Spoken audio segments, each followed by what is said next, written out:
Hey there, welcome to the Ellen Datlow podcast. Our guest today is the Lovecraft Easing Patreon panel, or reverse that.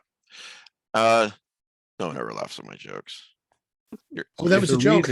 Yeah, you're fired. You're fired.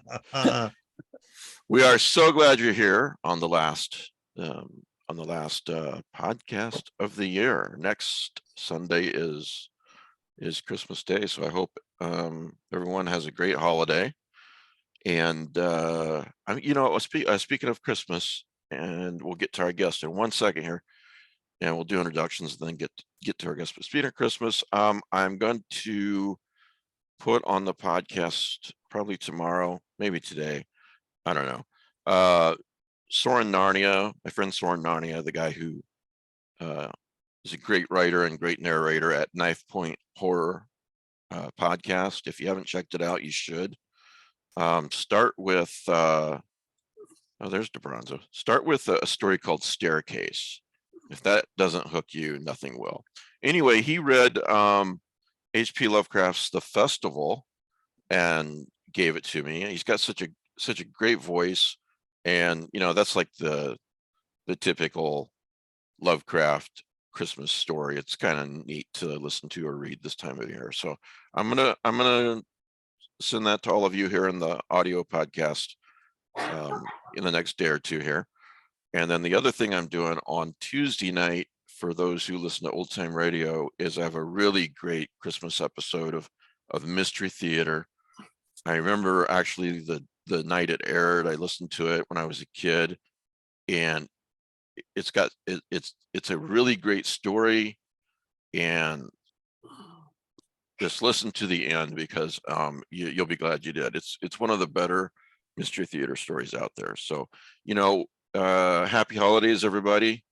And hey, Alan, thanks for being here. Thanks for having me here. How are you? Good. Where are your cats? I don't know. I'm in the middle. Well, actually, believe it or not, I'm in the middle of vacuuming for the first time in like a year. I don't know how long. I don't vacuum. I use my Roomba, but I realized I have to vacuum. So it's like time, like maybe that's why I'm sneezing. And so I have my bed clothes on the floor, vacuum. Yeah. So I don't know where the cats are. Actually. Are you talking about one of those round automatic vacuum things? Oh, the Roomba, yeah, but that's for every day. I mean, this is an actual vacuum that I really need to, because it doesn't reach corners and stuff. Right, we've got one. It's really good. My sister-in-law gave it to us, and my son Logan helped her pick it out because he's really good with that sort of thing. It's so good. I named him Dobby after. Okay. I know. Yeah, mine does not have a name, and my cats don't care about it. It doesn't bother them at all. But I decided today. Actually, I've been working up to the vacuuming in the last few days. I said I have to vacuum. And as I'm going to make my bed, I have to vacuum around the mattress and get all that stuff around. Langan, don't you guys live in the same part of the country? You should have Langan come over and vacuum. Would you vacuum for me, John? Of course I would, Ellen. Anything to be in another anthology. And Mike, way to go naming your little robot after the enslaved house elf. Good job. That's a good look. That's nice. I let him be free whenever he wants, dude. So I'm just imagining though that like a sock falls on him and he's like, "I'm out of here!" Or he goes amok. It's like the revenge of the Roomba. Hey, that's the best treated Roomba on Earth, man. Unfortunately, once he gets out the door, he's confronted by the stairs, and he just can't. Exactly right. Yeah, that's and then beyond that is Texas. Well, I have an elevator, so I could open the elevator for him. He's like, they don't have any natural predators. If a Roomba got loose, it could take over the environment. Because meanwhile, I'm fascinated by the idea of Ellen's Freudian slip that started this conversation of a Zumba cleaning your. Oh, right. This sort of exercise cult just coming through and dancing. Yes, my Zumba. Pick up those dirty dishes. Come on, everybody. But actually, Jack might show up once he starts, hearing us talking. He always thinks he's missing something when I'm talking to people on Zumba. You're on Zumba with your Roomba. All And right, so, I have a Christmas gift on that I need to wrap on behind me. oh, thank you. Do you still have my address? Yeah. Is that my neighbor Totoro? That's what I was gonna say. It's a Oh, yeah, Totoro. that is Totoro. That was a gift. That was a gift from Charles Tan, from the Philippines. I thought they were endangered. Should he really have been sending that to you? Well, this is before they were endangered. This is a Oh, few- okay, all right, all right. But Your still, you Now- got to be Yeah. pretty ruthless to kill Yeah. a Totoro. I mean, know. that's Yeah. who knew? Yeah. Well, I've got some announcements, and I will wait on all those until after we talk with Ellen and we get to part 2 of our podcast here today. So Ellen, thanks for being here. Let's do introductions real quick and then talk to Ellen. I'm Mike Davis, Lovecraft Easing, if you're listening for the first time. John Langan, why don't you start? Hi, everyone. I'm John Langan. I owe Ellen Datlow a story. And What a shock. And an answer, and also a recently, response. actually, I don't normally do this, but recently my I don't know if I can do this. My most recent collection, Corpse Mouth, got a very nice write-up at Tor Nightfires. So I feel I should say thank you to Tor Nightfire, and I should also like try to flog my wares, as it were. No, you should do this. Look, all jokes aside, I love it that you're on the podcast, and I want, I mean, everybody knows who you are, but anytime you can do they promote, really? Do they know the real me? Like Pete Mm, Rowling to? does? if they did, they wouldn't buy your books. But Well, there you go. Yeah, that's why Pete's in Florida. yeah, but no, in all seriousness, I want you to get some promotion and whatnot out of it and sell some more books. So yeah, I'm glad you did that. So nice review in Tor Nightfire, huh? Yeah, best like end of year, blah blah blah. And it was really lovely. It was When really did that come out? I mean, when did the review come out?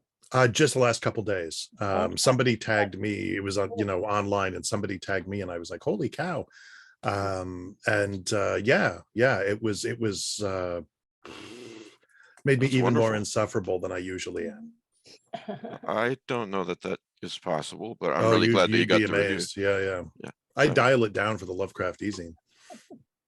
You dial it down. I dial it down. Yeah. Wow, I'd hate to see it dialed to normal then. So yeah, the Think the niceties are over, Langan. We're done. There were niceties. No, I'm serious. I'm glad you got the great review. You deserve it. It is a wonderful book. It really is. Thank you. And I'm also glad that I finally was able to get a copy of Mr. Gaunt after all these years, a second edition. So that's great. So if Thanks, you're not, Ross. Thanks, Wordhorde. yes, if you're not aware that Mr. Gaunt is now out in the world, you should rectify that immediately. Oh, he's out in the world. Oh, he's out there. He's looking for you. He's never going to find me.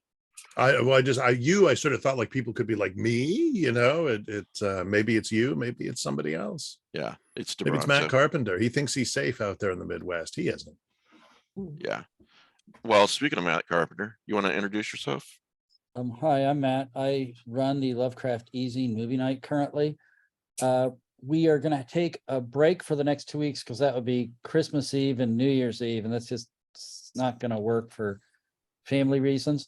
But I would like to comment about John Langan and this ongoing joke about how it's hard to get a story out of him. But the fact is if you look at his publishing record, since like 2018, he has had multiple terrific anthology single author collections like Saphira, The Wide Carnivorous Sky, Children of the Fang. So it's really, we give you stick, but just keep it up, man. It's great. We tease because we love. Well, we tease. He's prolific. He's just late. Yeah, he was late for. I'm about to do Autumn Cthulhu too, by the way. I've been No, hearing you're that not. for like Yes, 5 I years. am. Shut No, up. because All by of the you time my shut up. story gets to you, it'll be 3 or 4 years from now. So That- you're not. Now that may be true, but his was the last I received. And for those who've not heard this story, it was a surprise, Ellen. It was a novella and not a short story. And he's like, sorry, you may not want to publish this. And I was like, I read the thing and I was like, holy shit, this is the best novella I've ever read. And Because he's only read one other novella before that. Yeah. Of the three I Of had the- read at the time, Yes. it was the best novella I had ever read. And so no, I said I had to have it. And you know, We negotiated, and now I have one of his kidneys. yeah, he's not easy to negotiate with. Yeah, it's I in a will jar on say. my desk. So Yeah. this was published already, or this is a forthcoming? No, this is in Autumn Cthulhu, the first one. And now it's in the- Corpse Mouth. Yeah, it's in It's Corpse about Mouth now, Laird too. Ellen, so you'll like it. Which one? I must have read it. I'm sure. It's I read called it. Anchor. Anchor. I read it. Yeah. Yeah, it's He's like, first "That wasn't that published in Autumn Cthulhu. My point was, She's like, Matt's I've read right. better. Yeah, my point was, Matt's right. It was late, but then I was like, man, I'm glad I waited for this. You know, it was great. Just like marriage, Mike. Exactly. I did wait for marriage. Thank you. I know. And that's why I've been married for 26 years. I like the way Successfully. you had to do that calculation in To your the head. same You were like, woman. how long has it been? Yeah. Yeah. Anyway, Standing right by him with a crossbow. Matt Matt usually does the prizes this week.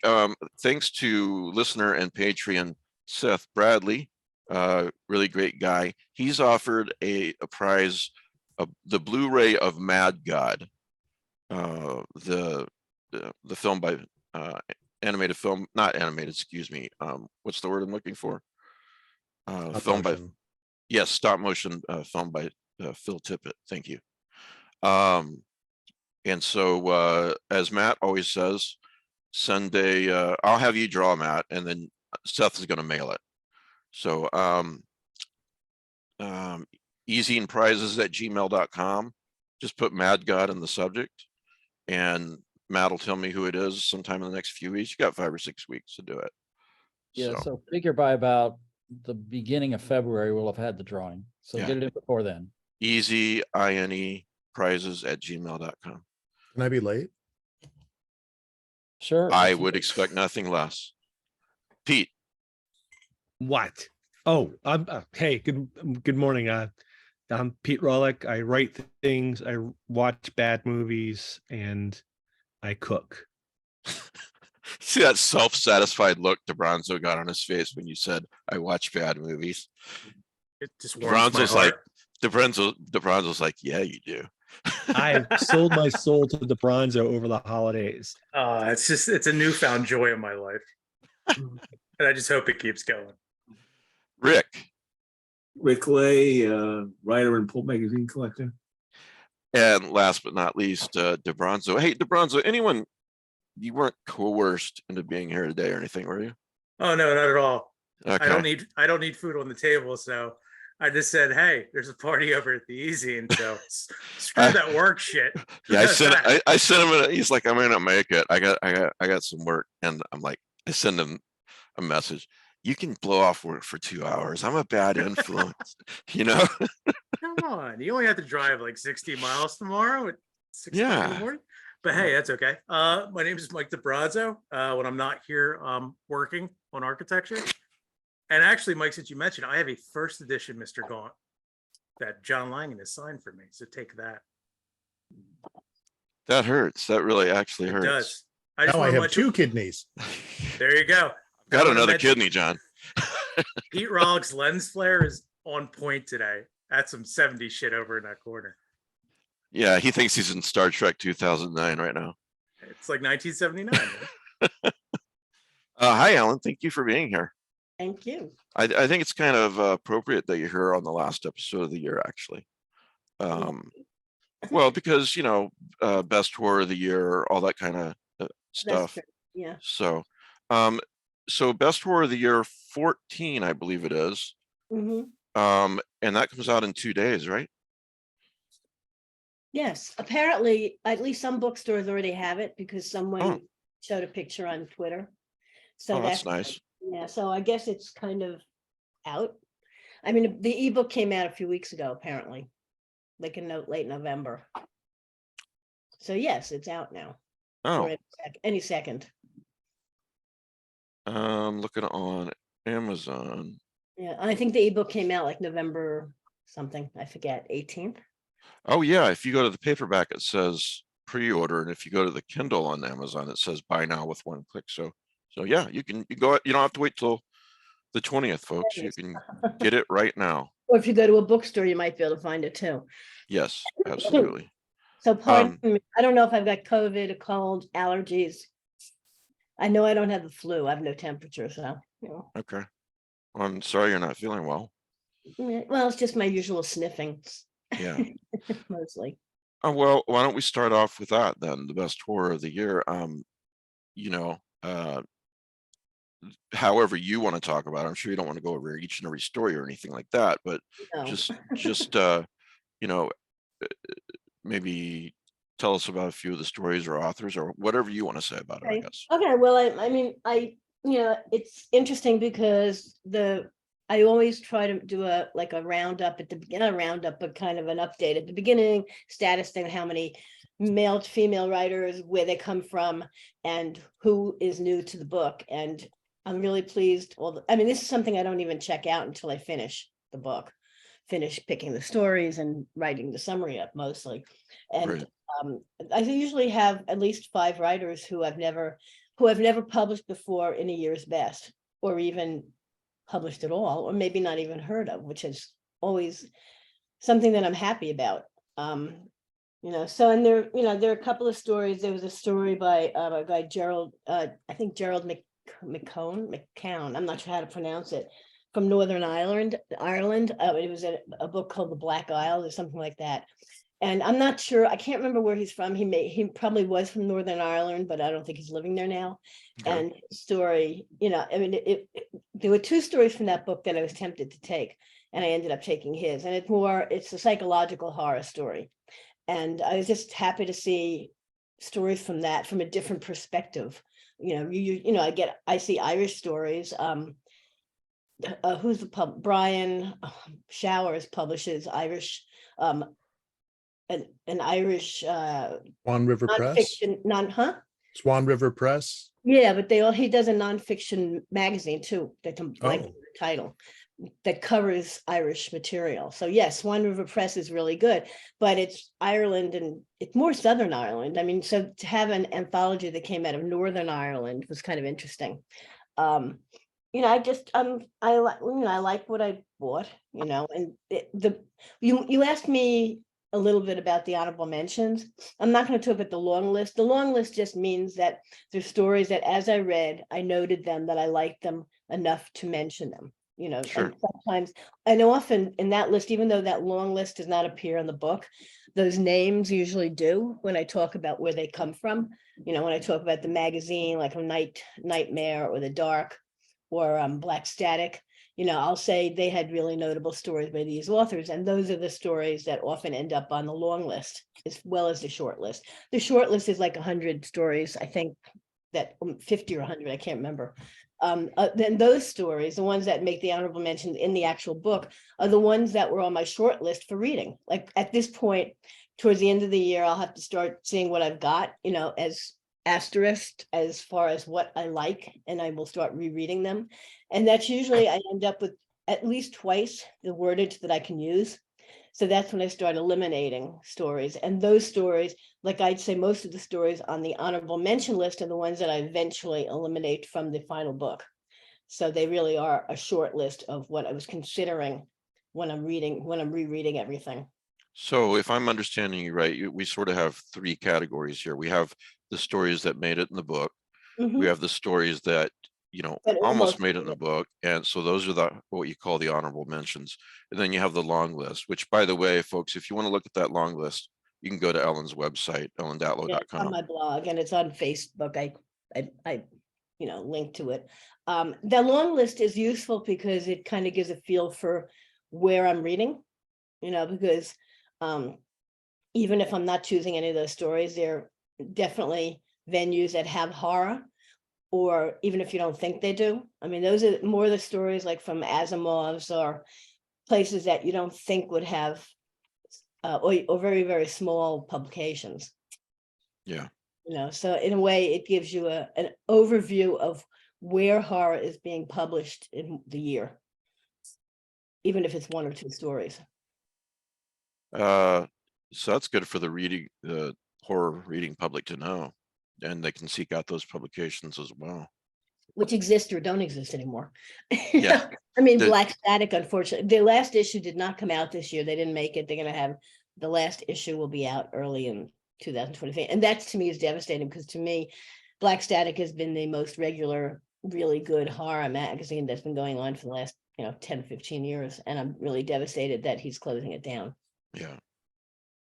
Yeah. Do you guys have questions for Ellen? I don't want to hog all the questions here, or I can continue, but whatever you want to do. I've got a couple for Ellen. Sure. Okay. Mike DeBronzo. I'm kind of clueless, except like in the case of reading and buying anthologies and books. I just had some general questions like, I'm curious, like when you have an anthology, are you putting it together? Is a publisher coming to you? Like, how does it get birthed into the world? It can happen either way. I mean, like I did an anthology called Poe that was, I guess, the bicentennial of Poe, and the publisher, Solaris at the time, they actually approached me, an English publisher, which is kind of interesting. But usually I have an idea and I try to sell it either. If it's an idea that I think that I can interest publishers or editors I know, I'll go to them directly. If it's a big idea, like a few of the anthologies were sold. I mean, my agent does any negotiation, but in a few anthologies that were really big anthologies, she actually sent it out. There were a couple of auctions. Those were anthologies that paid a ton of money advance and of course never earned out, which I knew they would never earn out. They couldn't earn out, but that doesn't matter in a sense because as Merrily, my agent said, so I said, number one, this is for Naked City, the urban fantasy anthology that I did. And I said, it's going to be urban fantasy, the traditional Charles DeLint, Emma Bull, those people, not what people today consider urban fantasy, which is like supernatural detectives or things like that. It just has changed the field. That particular subgenre has changed so much. But anyway, I said, Yeah. but she said, well, you said that in your proposal, so they know that. I mean, they should know that. And I said, there's no way it's going to earn out. I said, so what? So you go back to what you were making for anthologies previously. What's the big deal? I said, okay. I mean, it went for a ton of money. And that's something she dealt with, but only because it was supposedly, and it didn't sell that well. I mean, it was a hot topic and she was able to, there was an auction for it. But generally I have an idea and I will approach, it may take a few years to sell an anthology, the doll anthology, the doll collection. I had the idea for it for a few years, but I couldn't come up with a decent title. And it wasn't until, I think it was my friend Veronica Shanis who came up with the idea of the doll collection. I said, that's perfect. And then I was able, because it gave me a handle, the title kind of came together and I was able to actually pitch it. But before that, I mean, I've had ideas that I can't, sometimes they just need a really good title to sell to the publisher. And sometimes it's together, it's like, well, yes, we want to do an anthology with you, like Scream from the Dark was something that I wanted to do a non-theme anthology for Nightfire. Fritz Foy was the publisher at the time. And he said, well, yeah, I really want to do an anthology with you. Non-theme, can't we do something, a really broad theme? Because non-theme anthologies don't sell, blah, blah, blah. And we came up with Monsters, which is pretty general. I mean, it's as general as you want it to be, or as broad as you want it to be. And so that's how that happened. So, each anthology is different. Thank you for answering that, because I've always wondered about like how these get put together. You've been doing this for a while and you have a great reputation at it. Do you find the further you go along, it's easier to attract talent to these, or do people come knocking on your door? Like, how do you feel that works? Like when you're getting the authors for these collections? Well, every editor has authors in their stable, so to call it. Yes, John, you're in my stable. And I need to talk about the conditions in the I stable. know they're very bad. I quite haven't given frankly, enough hay it's- lately. I know. Yeah, come on, man. And I mean, He's the horse that's always late. What about heat? What about some heat, Ellen? Come You on. don't get heat. You got hay. Oats. Son of a Oh, gun. you're gonna get some heat, buddy. Oh yeah, I guess so. Yeah. I mean, there are writers, I mean, it depends on the publisher. Some publishers, they want you to guarantee a few big names. Now, by big names, they always mean the names who aren't going to publish, who aren't going to give you a story, like Stephen King and Clive Barker and Dean Koontz. Those are the big names in their eyes. And I say, are you kidding me? Forget it. No. I'm gonna, Dean Koontz gets like $50,000 for a story for the Kindle Amazon specials or whatever. Why would he ever write a story for me? Are you willing to pay that? They say, oh, okay. So, the idea of they want bestsellers, a few. Luckily, several of my writers have become bestsellers, so I usually can count on them to send me a story and say, oh yeah, we got these 3 bestsellers, New York Times bestsellers. I forget what your question was. Oh, is it easier? No, it's no easier to get big names than it ever is. I mean, there are people who I've asked multiple times. They're not even necessarily big names, but there are writers who I have asked who I've liked their writing, and I thought I'd like to try to get them in a book. And I've asked them to write for me, and they either don't have the time, or they don't have an idea, or whatever, or they just don't want to do it for whatever reason. So it's no easier.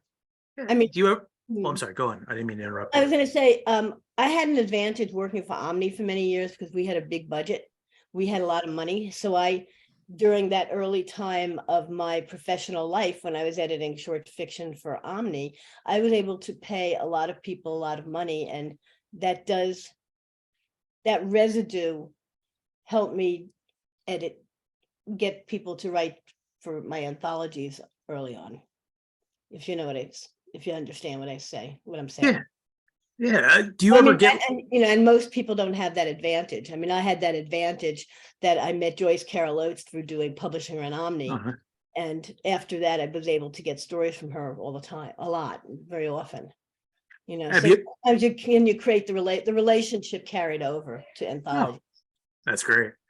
Do you ever get a project that you have who you want, but it kind of like falls apart because they don't want to push forward because you don't have that marquee name, and you're like, no, it's fine the way it is? Well, when I have an idea, I'll usually contact a few writers to see if they're interested, and approach it that way. And then I'll have those names. And it basically is just yes, I am interested in writing for you for this, but it doesn't mean it's going to happen. Okay. It doesn't mean I'm going to be able to sell it. In fact, when Joyce Carol Oates, back to Joyce, when I ask her for a story, she'll either write it immediately or she won't do it. Like I've been trying to get a story out of her for something. She's basically isn't responding, which I'm assuming means she doesn't have an idea. She doesn't say, no, I'm not going to do it. And but one time she wrote something immediately and I never sold the anthology. And I don't remember which it was. And I told her finally, I said,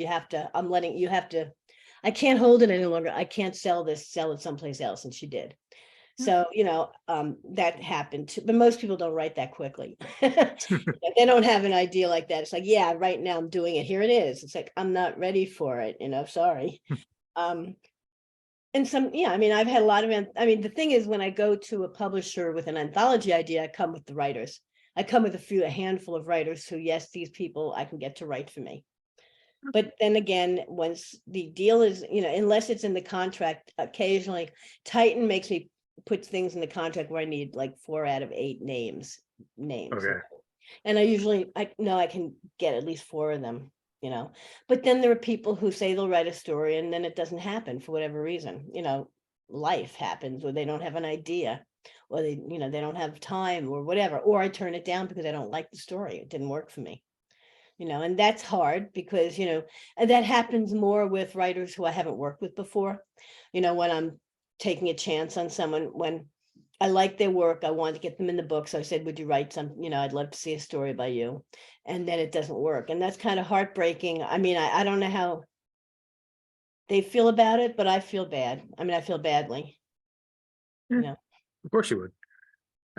You've never burned a bridge like that, have you? Like they didn't get in and they're like, got really super pissed at you, or? They don't tell me. Okay. Maybe they talk about behind my back. I don't know. Yeah.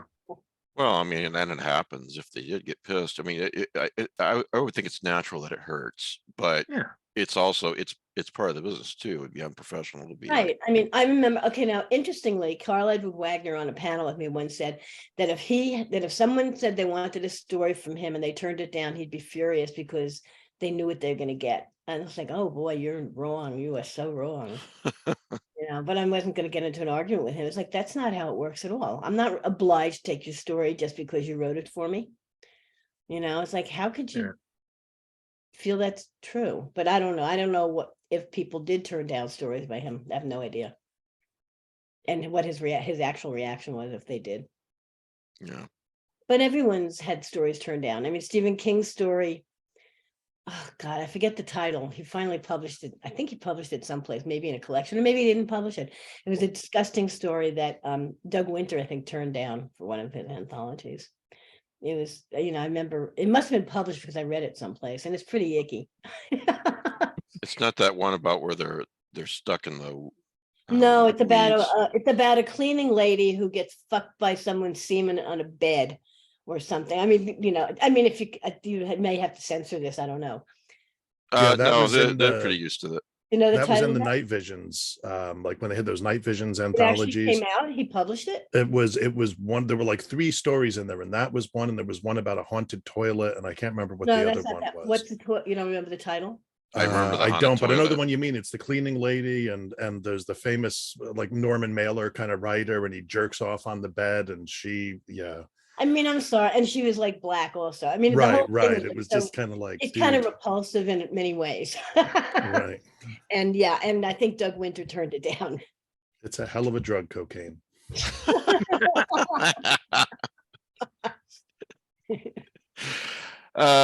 Anything else, DeBronzo? No, thanks for answering. Alan. Let me shut you up. I'm sorry. With that one, yep. John or anyone else? No, there are other disgusting ones, but they're disgusting in a good way, Yeah. When where Right. the guy eats himself, cat Survivor type, yeah. Yeah. I mean, Oh yes, King actually asked a doctor friend about that one. I He's mean, like, I really think it's good, but it's, it's out It's there. like, how It's far not- can but you it's not go supposed to be- before it's diminishing returns, man? Mm-mm. I feel like when you start, it's diminishing returns. I But think so too. Yes, it's like you're going a bridge too far. yeah, John, anything? Actually, it's funny. Ellen mentioning Carl Edward Wagner made me, I don't know. I'm feeling sort of conscious of mortality this year, and I'm thinking about like Peter Straub passing a couple months ago. Like, what was your relationship with him like? I know you published a number of his things in Year's Best. Well, When did you? I never felt we were close. I mean, the only one time I used to take him to lunch when I had an Omni expense account. We went to the Café des Artistes once, which was right across from where Omni was. And I mean, it was always a polite, friend acquaintanceship. I never felt close to him. Yeah. But that day we had lunch and we drank a lot. Okay. Uh-oh. It was before he stopped drinking up. And he told me stuff that I think was embarrassed that he had remembered. He told me, oh, I remember when I got back to my office, was going to my office and closing the door and falling asleep. But but at lunch, he told me some things. And he would never have lunch with me again. Oh man. He was waiting for you to call in that favor. I know. No, it wasn't a favor, but that, The blackmail. reached The the blackmail. Yeah. Yeah, I mean, we did have meals together, but I don't think we ever had a meal alone after that. Which I'm not saying that's why, but A Cautionary Tale by Ellen Datlow. I mean, I really liked him a lot, and I published a few stories by him. Only Ash Puddle might have been the only one original. Oh, I published one in Omni early on, a short one from one of his collections. I can't remember. It's something about a fire. Actually, maybe called something about a fire. Uh-huh. Something like that anyway. But then I published Ash Puddle in one of the fairy tale anthology, and that's probably the only time I ever worked with him editing. I mean, I bought a lot of reprints from him, and I was friendly with him and Alice Turner. I mean, that we went to parties at Alice's, and so I didn't feel that close to him, but I really liked him, and I loved his writing. Yeah. Well, I must ask about Daniel Pinkwater, because I was a kid in the 80s and his children's books really got me through some hard times. You know, let's see, the Snark Ho- Out Boys and the Avocado of Death. You know, titles like that. Yeah, Hoboken Chicken Emergency. Exactly. Yeah, I Yeah. forget how I became conscious of him. Not as a child. I mean, it was as an adult. Someone must have introduced me to the Hoboken Chicken Emergency. Maybe in the 80s, I'm not sure. And so he would, when I did a series of shorts for Omni, the whole idea was to get more stories in one slot because I had fewer slots over the years. You know, I didn't have the opportunity. So instead, I took advantage of the idea that I could do 5 shorts of like 1,000 words each or less. And I commissioned a whole bunch, like 6 or 7 sets. So like 35 or 40, and these were commissions, and they were, which means I had to pay the people. You know, I mean, they were actually commissions, and I would have to pay a kill fee if I didn't take one. And out of all those stories, I turned down one and paid a kill fee. But anyway, that was when I got Daniel Pinkwater to write Wempire, which she later adapted into a novel, a short children's novel. But Wempire was written for Omni. So, but I never met, did I meet, you know, I think I might have met him once. I'm not sure. We were in touch, obviously, because I worked with him. And I really found him charming, but I can't remember if I've actually met him. Yeah, I was going to ask if you did and what he was like. It's just something I thought, what an this guy must, since I was a kid, I felt like, what an interesting guy this guy must be. I mean, these are just crazy books that are so off the wall, yet so entertaining. Yeah, You know? well, at some point he was having, I mean, he's still writing as far as I know. His wife just died, Jill. Now, at one point, maybe 10, 15 years ago, he was having trouble selling his work, and he asked if I could help, if I had any suggestions. And I think I sent him, I mean, Tor was doing a children's line at the time for a very short time. You know, I tried to send him to a few places, and I don't even know what happened after that. I mean, I'd have to look and see what he's published since and where. But for a while, he was having trouble selling things. He was a commentator for NPR for quite a while too, if I remember correctly.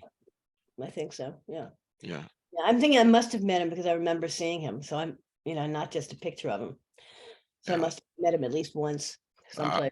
I must have read those books, and Alan Mendelsohn, The Boy from Mars. If I read them once, I read them 15 times growing up, you know. So anyway, you know, you also, sorry. Yeah, I remember what you mentioned, the Snark Out Boys and the Avocado of Death. Yes, that's right. I mean, what a title.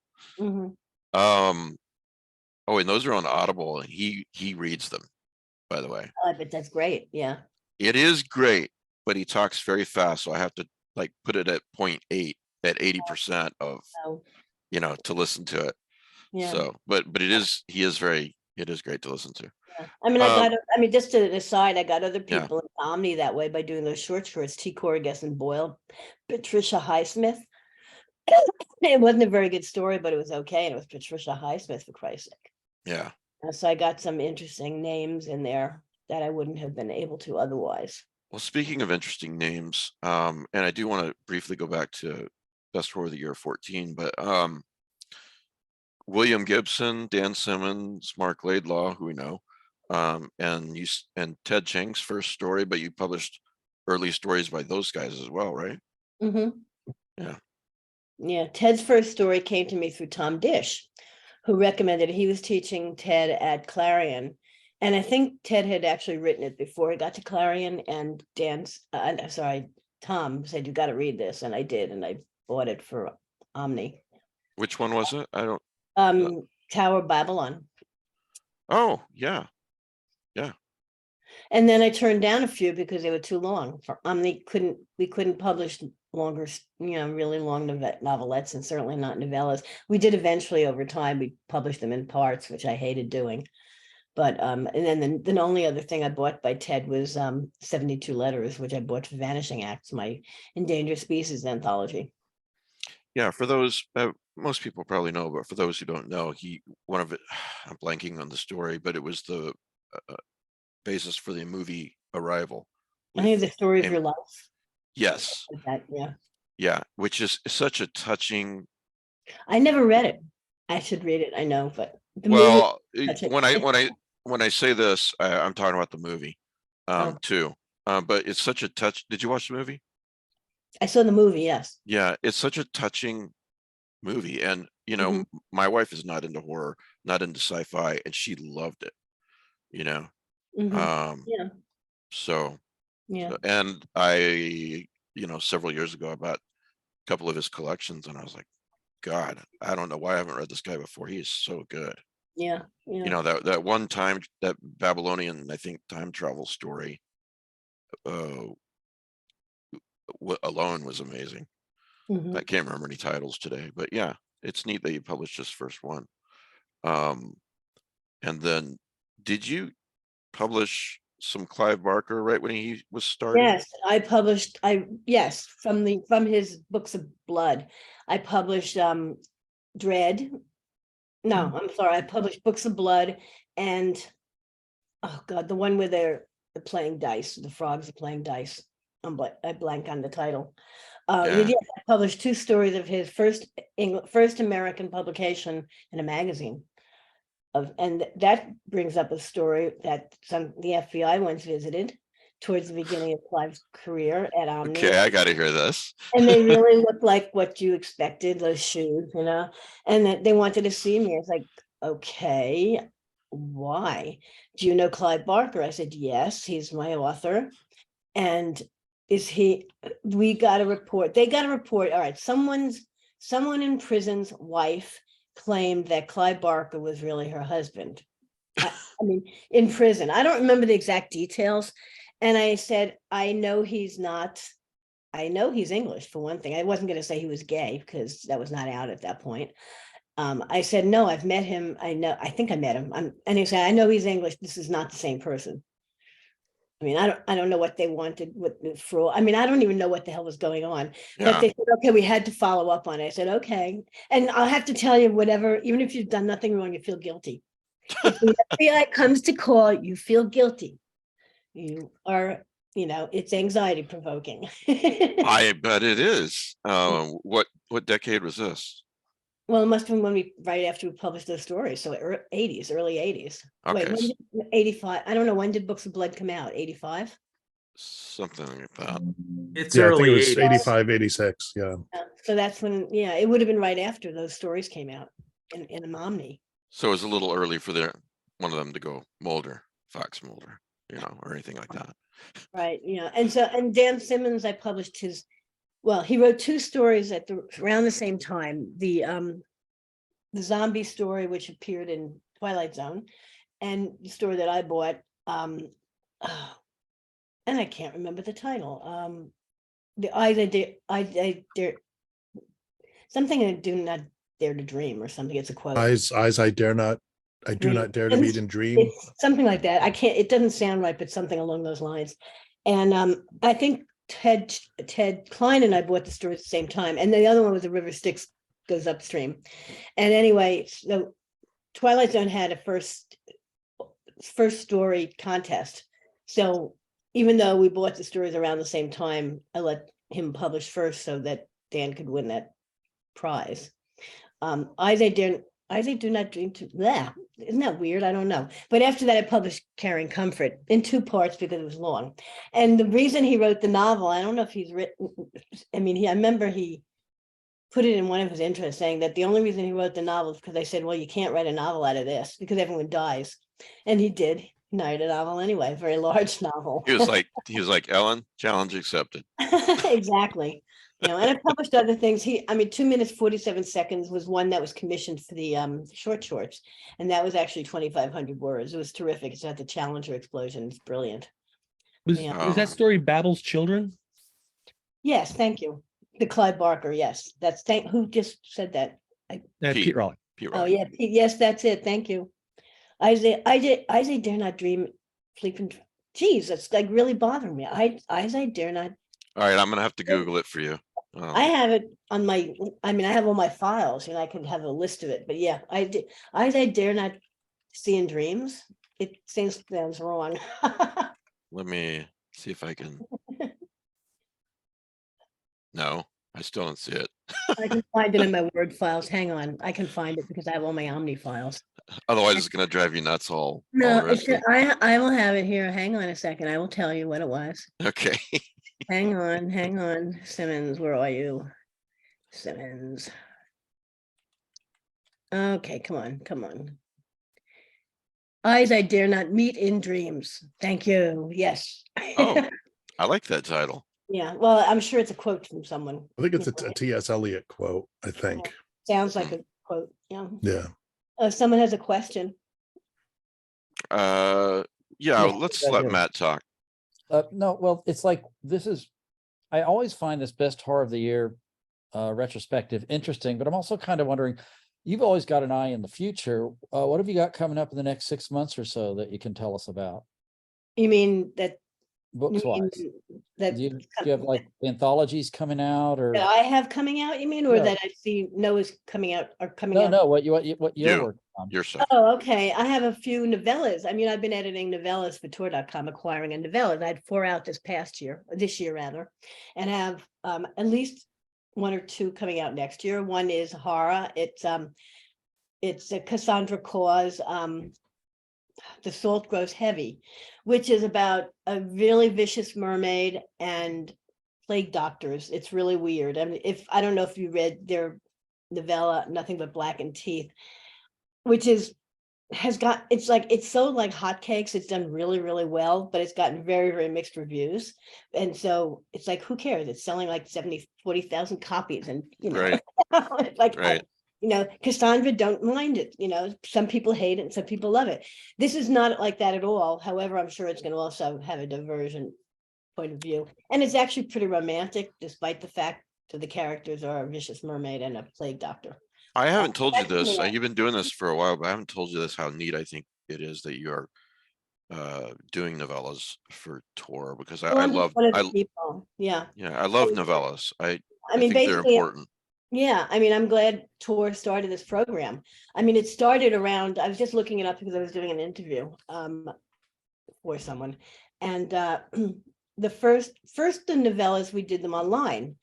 The first novella I published was by Veronica Shanos, and it was called Burning Girls. And that was online. And then we did a few more online, or I did Waters of Versailles, one by, I think, Nancy Kress.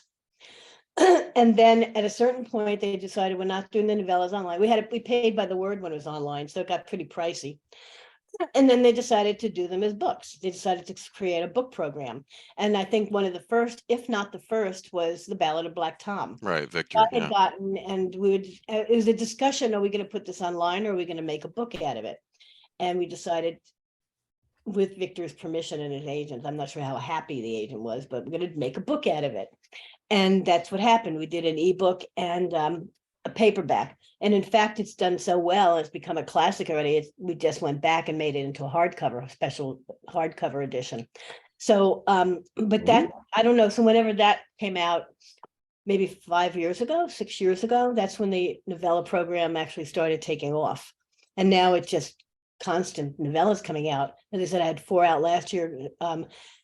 Lucky Girl by Mary Rickert came out in October. Well, we just had her on a couple of weeks must ago. have talked about it. The Krampus story, How I Became a Horror Writer. Yeah. That's one of the horror ones. Another one, Then I Woke Up came out by Malcolm Devlin. That came out early in the year. It's another science fiction horror. Right. You emailed me about him, and then because I wasn't aware of him, and then we had him on. Yeah. Oh, good. Yeah. And I did a fantasy one, High Times at the Low Parliament by Kelly Robeson, and a science fiction one by Quill Cornell called Rosebud, which took place in a spaceship. But anyway, coming out, I have the Cassandra Claus and Wild Spaces, which is fabulous. John, didn't you give us a blurb for that? Or maybe not, I don't know, by S.L. Coyne? No, I actually read the Cassandra Cobb one, and that is Oh, the new something. one? The forthcoming one. So I have to give you quote on that. Oh, I have to give you a blurb for that. But no, okay. I wasn't contacted on the Coney one. I'm sorry, I can't keep track. I'm sure Laird was, but that's fine. It's not as if I'm Maybe jealous. not. I can't use everyone for the same things, just like I can't use all the same anthologies. Anyway, not all our stables can be heated, Ellen. Yeah. So anyway, it's described as Rick McCammon's Boy's Life combined with Cthulhu. And it's really fabulous. What? Which one is this again? Wild Spaces by S.L. Coyne. Boy's Life combined with No, Cthulhu? with Cthulhu. Hold on, let me. God, let me Boy's Life is one of my I'll see when favorite it's- books. Hold on, I'll see when it's being published. Hang on a second. It's coming out next year and I don't remember when. the Well, schedule. obviously I need an arc of that so I can get them on the show. Well, we don't have arcs yet, but we can get you, and I'm sure I can get you Thank something you. when we have one. If we have. Boy's Life is We're gonna have amazing. real arcs or e-arcs only. I don't know. Hold on. Wild Space is coming out August 1st. The Salt Goes Heavy is coming out May 2nd. Wild Spaces by who again? I'm sorry, my hearing. S is in Sam, L. Coney. Coney. Cool. It's really gorgeous. It's terrific. All And right. you need to get them on your show. I'm sold. Yes, absolutely. Now, I have other things that I've edited that I don't know when they're coming out yet. I have The Navigating Fox, which is a fantasy by Christopher Rowe, but that I'm not sure when it's coming out. And Crypt of the Moon Spider by Nathan Ballingrud. We just acquired a novella by him. Excellent. And that Wow. won't be out till 2024. Sorry. Damn it. Sorry. And next year I don't have anything else. I mean, I have my year's best coming out. I don't have any new anthologies coming out. I'm working on 2 anthologies, but neither of them will be out next year, I don't think. Certainly not. We're another reprint one for Tachyon on the subject of fear/dread. So it'll be mostly psychological horror. That's all reprint. And I am working on a Christmas anthology or a winter solstice original anthology. But that again won't be out till next year. Yeah. I mean, till early 24 probably. It's not going to make it next year. Well, yeah, if you think about it in the next few days, put me in touch with him via email, that'd be wonderful. And for who? I'm sorry. Coney. It's she, but they. Sure, yeah. I'm sorry. An 11-year-old boy lives an idyllic childhood, exploring the remote coastal plains and wetlands of South Carolina alongside his parents and his dog Teach. But when the boy's eerie and estranged grandfather shows up one day with no warning, cracks begin to form as hidden secrets resurface that his parents refuse to explain. Yeah, this looks wonderful. It's really, really good. Where did you got that from? The I'm on Macmillan's yeah, site. I'm worried that they give too much away, but whatever. It's just 3 or 4 sentences, really. Yeah, but it tells the whole plot. Well, it doesn't, but it does. Yeah, Thanks. but sometimes that's sort of a double-edged sword because you want people who are interested in that sort of thing to kind of know a little bit about what's coming. But yeah, they can. Yeah, it's like horror movie previews sometimes can give away too much. Yeah, I remember one of the best previews I actually saw was for the second Addams Family movie, where the trailer seemed like it was the entire plot, but when I saw the movie, it was actually the first 5 minutes. And that was like, oh, brilliant, but that was years ago. I mean, now I don't even try to avoid the trailers because they give away too much. I could not agree more. Are you watching? Well, you're not streaming, right? Wednesday. No, only when I can do it illegally, but yeah. And I can, I do have Amazon Prime, so. Ellen, this is how we get the FBI to show up, okay? Yeah, you want the FBI showing up again? You want them showing up again? They're gonna be like, we have some reports about illegal streaming here. Nope. Yeah. All right. So anything else you want to say about best horror of the year? Or the honorable mentions that you wanted to get in there but just couldn't? Not really, but what I'm finding this year, I mean, reading for this year is really a bitch. I'm actually getting more anthologies and more material than I've ever gotten before. I have 2 readers and it's like a drop in the bucket. I mean, I have one reader who reads print material, I get in these anthologies from publishers I've never heard of, editors I've never heard of, writers I've never heard of, and I maybe give them, read a couple of a spot check and read a story or 2, and then I'll probably give them to my reader. Okay. Yeah. And I have so many magazines also that are new or not that new. Yeah, I'm still not getting certain magazines that have been around for years. It's like, I just found out about you. How come you didn't send this to me for 5 years? Yeah. I don't understand. I just found out about a new anthology that came out in October, and the publisher, we follow each other on Twitter, so I don't understand why they never sent me the anthology or even mentioned it. I only found it out because someone talked about it. One of their authors talked about it. It's like, this is bizarre. Yeah. I mean, however, in the last 2 weeks of my deadline, I got 3 piles of books. Of course. Like, really? You didn't send these to me all during the year, and now you're giving me 20 books to read? Thank you so much. Yeah. You think I'm going to read them all? I'm not. I don't have time. And I've gotten a lot more, speaking of novellas, I've gotten a lot more chapbook slash novellas. I don't have time to read them for the year's best. I just, it's like, I'm like randomly pick and choosing what I can look at. I have a reader in Washington State who reads the stuff. I mean, some of the ebooks, sometimes I'll get I don't like anthologies, but if I have to, I'll look at them. And When you say depending anthologies, you're talking about ones that are like Kindle only or online yeah, well, only. no, they also are print, but I can't, either the publishers are foreign and they, I don't want them to have to spend a lot of money mailing stuff to me. Oh yeah. Or I'll just say, you're really late, just email it to me, or you don't know when it's coming out, just email it to me, and then I'll look at it. It's like, I hate reading online. Yeah. Certain things that's just, please just shoot me now. So, I mean, basically I have a reader who reads Lightspeed and fantasy for me. Those are both they're online magazines that you can get as ebooks, and I send them to her to read for me because I just don't have, I doubt if they can have much horror, but sometimes they do. Right. Things like that. And my reader here reads, I give her Asimov's and Analog, and Ellery Queen and Alfred Hitchcock. I used to read Ellery Queen and Alfred Hitchcock, but I don't have time anymore. So I give it to a reader to see if there's anything horror. It's usually not, but once in a while there is. So I feel, obliged to at least have someone check it out. So yes, I'm inundated with material right now to read. If you look at, you probably can't see you can see my cocktail table next to me is filled with stuff that I'm reading right now. And I now have like 4 piles on my kitchen table, my dining room table, which I do not want to have, which I haven't logged in yet because I just don't have the energy. No, I can relate for different reasons. Yours, they're sending it to you for different reason than me. They want me to promote it, but it's like, God, it's just sometimes it's so overwhelming. There's only so much you can. Yeah, I have to do read. I mean, the thing is, some books I know I can get rid of really easily. I just have to write them up. I mean, the nonfiction, I get a lot of things for Hippocampus that I don't read really. I may skim them, and I wish I had the time to read them because they're really interesting. They have the letters of Lovecraft and all that stuff, but I don't have the time. But I will mention them and I will write them up. So, but those I don't have to keep if I don't want to. Right. I try to keep very little these days, although I still have too much in my I don't keep anthologies at all. I only keep collections by people whose work I like. John, I keep your collections. That makes up for the lack of heating in the stable.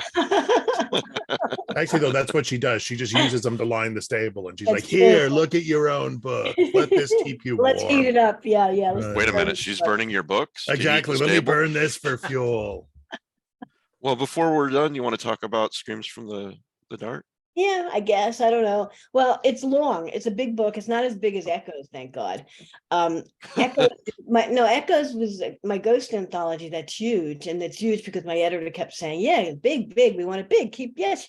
I had bought 3 reprints for that, 2 classics that were free, that were public domain, and one that was a recent recent reprint that I discovered I liked. I could have cut those 3 stories out and had a fine book. And could have been all originals, but I didn't. And the book did not sell that well because bookstores did not want to have more than like 1 or 2 books in their inventory because they're so big.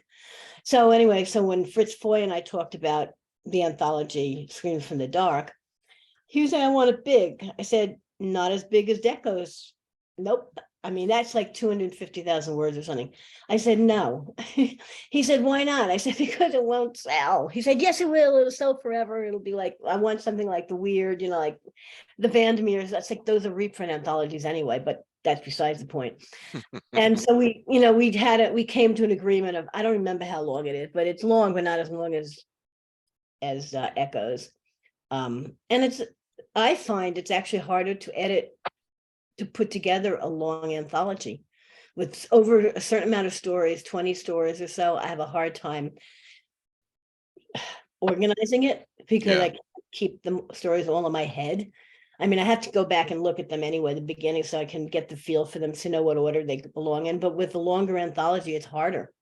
I find Yeah. it much more, my brain doesn't, can't digest all those stories. But yeah, I'm really happy with what I got. And I got a couple of international stories from people who I hadn't worked with before. And don't ask me to pronounce their names because I will be really bad at it. One of them is, God, hold on. Oh, I don't have that book in front of me, so I can't. Indra Das. I mean, I don't remember what his full name is. And the other, and he's from, I think he's from India or Pakistan. I can't remember. I think he's from India. And then Chickadilly Amaladu is from, she's British Nigerian or British. Oh shoot, I can't remember the country in Africa her ancestors are from. But I was really pleased to get different voices for a change. Right. And I don't even remember how that happened. I mean, I think I might have met Chickadilly someplace, whose name I cannot pronounce, even though she sent me a vid, and because she was up for an award a few years ago, and she sent me the audio. And as no matter what I did, I was like, I can't get it right. I can't. It's like, how many times can I repeat this, still get it wrong? Chickadilly. I think it's Chickadilly. But anyway, she's lovely. And anyway, so I got a story from her. I can't remember why, but I did. And so that was really fun to get stories in totally different voices and different perspectives. And I'd like to, Yeah. it's hard. It's difficult when you're not, when you don't have time to read out of your comfort zone. Yeah. Well, Yeah. I want people to buy this book, so I want to give people a little sense of this. Okay, monsters. It's monsters. It's all kind of Yes, monsters. it's monsters. Monsters. What don't you like about monsters? Just Yeah, buy what the does book. that- and it's got some really great stories. I mean, to me, my favorite story of the whole book, and I can't not believe that it did not get nominated for anything, is Tiptoe by Laird Barron, which the more you read it, the more freaky it gets. Rings a vague bell. Have you The heard last heard of story- this guy, was in John? the wasn't Tiptoe in the Jackson anthology? Oh yeah, sorry. Right, it was 2 years ago, right? Okay, yes. Wait, but But But obviously it made an Tiptoe's- impression. Wait a but minute. it's taken Tiptoe's in an- Best of the Year, though. Yes, it is. Yes. Yes. Best of the year. So Tiptoe's in Best of John's the Year. story is a Bloodsucker, which I don't remember what the final title is. Okay, John's story in Screams in the Dark is terrific. It's called, well, it was called Bloodsucker, and now I think it's called the same thing when we changed the title because we realized It was called Blutsweger, which was this fantastic title. It just sounded in a weird way, it kind of rolled off the tongue. And then I discovered that was like the wrong word. And so we had to change it to Bloodsugar, which is not bad, but it's just not the same as Bloodsugar. That's got the punch. Bloodsugar sounds like a diabetic medication. Right. So Tiptoe. I'm gonna have to check this Laird Barron character out. Have you heard of this guy, John? Right. Have I heard of anyone else but this guy? Yeah. All right. No, Screams actually, from the Dark. Tiptoe. I agree with Ellen that Tiptoe is that's a really strong Ellen. I mean, it's self-serving, right? Because I'm in these anthologies, but leaving my stuff aside, I feel like those recent anthologies like Echoes and Screams from the Dark and the Jackson one, they're just so strong. There's so many amazing stories in them. And Tiptoe in an anthology of really remarkable. I mean, there's incredible stories in the Jackson one by Kelly Link, by Elizabeth Hand, and which alone would be And he wrote a worth. short one. He wrote a short one for the first time ever. I think he wrote a story that was short. That's true. That's John true. did? Or this I did. John It's Langan? about 2,000 words. Our Yeah. John. This John But- Langan. This John. But Wow. Laird's story is a Holy killer. shit. I mean, It is. And the more you read it, the more creepy it gets. It's- Yeah. I haven't it is just gotten. so good. Don't tell her I said this, but I haven't gotten to it yet. So I'll try. It's in. He knows. He Yeah, knows. it's He's really riding to your house right now on his sled, drawn by on his sick dogs. bed. Yeah. Yes. Run by Krampus. A bone-chilling anthology from legendary horror editor Ellen Datlow. Screams from the Dark contains 29 all-original tales about monsters. From werewolves and vampires to demons and aliens, the monster is one of the most recognizable figures in horror.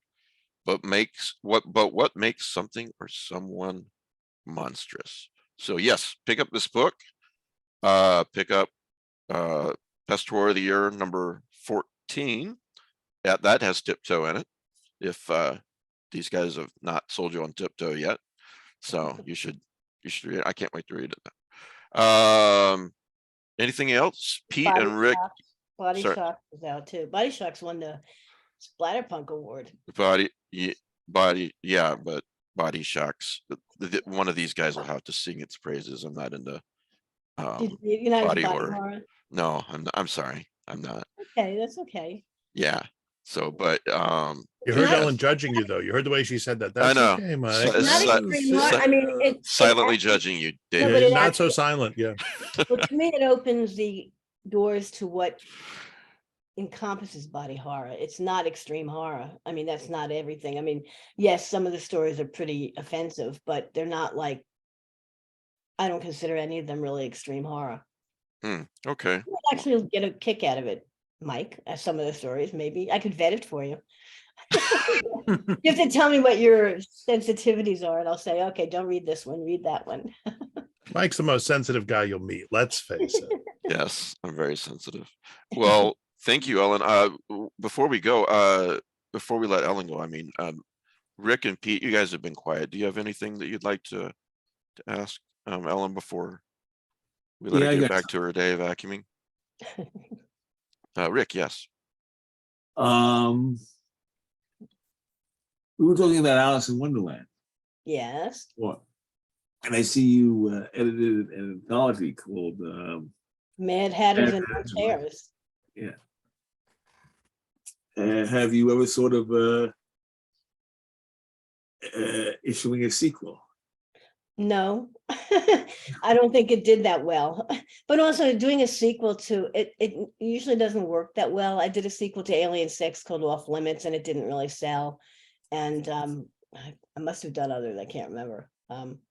No, I mean, I really enjoyed doing that. And I love Alice in Wonderland, but once I've done a theme, it's like, I don't think I want to repeat it unless it's really broad.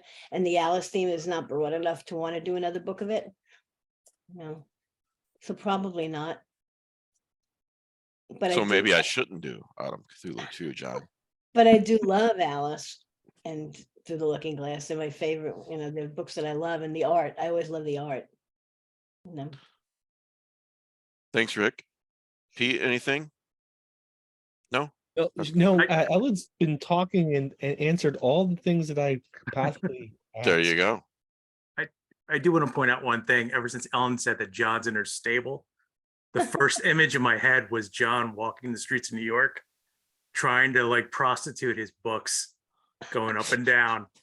20 bucks. You've cut right to the heart of it. Yeah. 20 you've bucks cut right for to a the- short story, 40 for Right. a novella. Does he Like, have a Every lot now in and again, this? Ellen pulls up in a limousine and she's like, "What do you got?" And then I'm like, "Okay, this is what I got." And she's like, "Is Ellen Datlow gonna have to cut a bitch?" And I'm just like, That's every In this vision, does he have like a trench coat? He's like, yeah. got the books hanging down. there. Honestly, Yeah. yes. she's in the, and I'm like, "Why is Laird in there with you?" And she's like, "Don't you worry about that. You focus on selling your own wares." And I'm Just like, strutting your shit up and down the street, "Yeah, selling it a page at a trying really time. hard, Working Yeah. hard, baby. working hard." Yeah. All right. Well, yeah. I'm glad you pointed that out, Mike. I hope you guys enjoy that visual. Yes. Yes. I enjoy. I Although don't know I'd if never that's be the in a word. limo, maybe a horse and wagon. A horse and carriage, even better. I Horse and say, carriage. boy, bring me your profits. And more like burned into my mind than enjoy, Mike. Yeah, Yeah. Mhm. So, that's what I'm here for. all right. Great. It's Glad been a pleasure. And yes, now I can get back to vacuuming. Yes. Well, With thanks your robot thanks so and much your- for being here, Ellen. And your Zumba team. Well, it's not, if I'm vacuuming, I don't need to Roomba today. Zumba. If you, I just want to give you permission. If you want to name your Roomba Dobby also, it's okay. I'm not going to name my Roomba Dobby. Sorry. Oh, okay. It's too late. He's got no name. I've had him like 2 years and it's too late. Yeah. He's nameless and he's happy He's with a nothing. name. He's a nameless Ellen? slave. Ellen Datlow's Roomba has no name and it must scream. Exactly. It happily has no name. I like they do. I see a future anthology forming though. Ellen Datlow's Roomba. Roombas. Roombas. Yeah. Room who? Okay. All right. Well, thank you, Ellen. You're welcome. Good- It's been a good to see you. pleasure. See you next time. All right. Take care, I'll Ellen. talk Yeah, soon. Ellen. Oh, John, you never responded to the other question. Uh, ReaderCon, are you coming to ReaderCon? I don't know. Great. Alright. I don't That's know, that's but a hell of a response. I'm Well, not sure. I don't think it's likely at this point financially and such, but Okay. I'll email you Okay, thank you. eventually. I may put you down anyway. You can always back out, Yeah, fair enough. but I fair have to enough. fill out the form, so. Yeah, Okay, yeah, that's cool. okay, sounds Yeah, good. for God's Bye, sake, John. everybody. Thanks, Ellen. Talk to you soon. Okay. Okay, take care. All right. You too. All right. So few announcements. Oh, here is something really cool that the podcast listener bought. I want to show you that you can buy these things at TeePublic. It's not, what can I do to sell one of these to you today? It's that kind of thing, But anyway, no, I just think it was cool that he did a picture of this. Look at that. Brian White went to the TeePublic store. I'll have these in the show notes. I usually do. Got a notebook, a mug, and another couple of notebooks. He got notebooks with I'm Mad. If you're listening to this later, I'm Mad for the Lovecraft Easing podcast. And then he got a notebook and a mug with Trevor Henderson's image that he created for me, which was really nice of him. I think that mug especially looks really great. That does look great. Yeah. I'm digging it. Yeah. I like it a lot. I've got one ordered for myself. And Danielle says I can't keep a secret when it comes to gifts. There's a reason why I asked you all for your addresses. So don't buy a Lovecraft Easing podcast mug. I just want to thank you guys for being here. I'm going to send you a Trevor Henderson Lovecraft Easing podcast mug for being here for me all year. So Thank you. much for And the all that surprise you on do. Christmas Day. Okay. I was No surprise on Christmas Day then. Whereas I'm also thinking I've I know, only I'm- been here intermittently, so I'm going to get like a smashed up, like a couple of pieces of things, and it's going to be like, here you go, Langan. You're going to You get a get the shot handle. glass. Right, You're- exactly. Not even just a piece of like a shard, and I'm You're be going like, to get the shot glass instead You'll of just the, have- the coffee. just have to imagine the coffee. exactly. Yours is the scoop it out. IKEA version. It has to be assembled. Oh no. You're going to put And that. it'll be like loaf of crafta with weird little umlauts and such over top of it. Oh, Yeah. actually, I like that. You try to put it together. Seriously, things happen. don't those look cool? No, I but know. John, you're right. It's like if you have all the parts for a mug, but extra parts, so it's non-Euclidean, so Yeah. it could never possibly be a cylinder. But then somehow you're able to put it together, and then something comes out of the cup. Yes. Yes, something like that. Anyway, Oh, if only Grady Hendrix was here. yes. Thank you to my patrons. It's end of the year. Thank you for, I would not be able to do this without you. Seriously. My wife's a school teacher. She's a damn good one and she works hard. But unfortunately, we don't pay school teachers what they're worth. And so if I didn't have if I wasn't able to help with the bills, I mean, that's largely because of the Patreons, then I couldn't do this. And I really appreciate you guys. If you're not a Patreon, just for $5 a month, there is just so much that you can get. We just started a movie review series with Nadia Bolkin, and I told her, man, that went over really well, or that first one. You guys heard that, right? At least I know Yeah. you did, Lorenzo. Yeah. And yeah, she does those on Twitter. So I asked her, why don't you do those for me and see if you have fun with it or not. And they're not long. That was like 20 minutes. I think we're gonna usually do about 30 minutes, and she'll talk about the latest movies she's seen and keep you from seeing things that are crap and point you to the good things. Like 1899, she saved so much time for me. Yeah, I didn't pull the trigger on that either. Yeah. I watched all 8 episodes. Christ. How'd that make you feel inside? Did you feel dirty? Okay, so I will tell you that the first couple episodes, I was like, shit. This is dealing with themes and plots and events that I was kind of going, because I'm working on a honestly, I'm working on a haunted cruise ship novel. And I was like, I'm just going to have to scrap it. Like I was working on a fishing novel.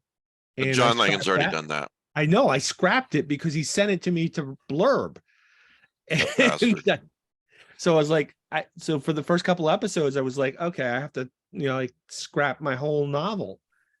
And then it did this whole Darwinia thing at the end that I just don't think was earned. Well, if you listen to the podcast, it's yeah, it's pretty funny how she described it. That So. the whole ending for the series,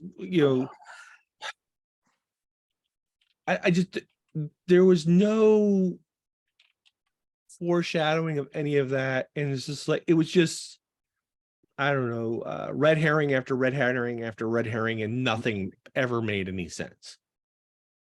Yeah. So you don't get closure, or really it doesn't deliver. Yeah. Both. Yeah. That sucks. Yeah. Anyway, that it's a really neat thing, and it's for Patreons only, and just all kinds of cool things like that. Tomorrow night, speaking of Nadia and Paul and I are going to talk about Take Shelter. Oh, nice. Which Paul's just nuts about, and I saw it. I agreed. Paul, he loves ambiguity, and it certainly is. There's a lot to say about Take Shelter. Mental health, all kinds of things you could say about it. And so I'm looking forward to that. That's for the patrons. There's just a lot of things, and that's only at the $5 a month level. So, I mean, that's less than a cafe mocha, and only once a month. So you get a lot, and it only goes up from there. I also want to ask, please, we've got a great audience, but I really would like to grow it some more. And we can do that if you write a review and share it on Spotify, share it on iTunes, Apple, and so forth. And I would really appreciate that. On YouTube, if you click the like and the share, and if you comment down there, that helps a lot too. So please do that. And most of all, if you think, man, this is a cool podcast, I love listening to these folks, maybe your friends would too. So tell people about it online. So we try to be, all kidding aside, we're just sitting here talking, but it's a lot of fun, and it's informative. I mean, think of what we just talked to Ellen Datlow for an hour. That was great. And it's, a lot of people told me that, to paraphrase, that it's kind of an oasis for them. And it boosts their day. And I think that's not just a compliment to me. It's a compliment to everybody on the show, even Langen. And yeah, but I love that, as well as I love people telling us that their TBR list keeps going up because of us. So tell your friends. We're glad you're here. All right. What else? You had some ideas for hour 2, and so do I, DeBronzo. Let's start with you.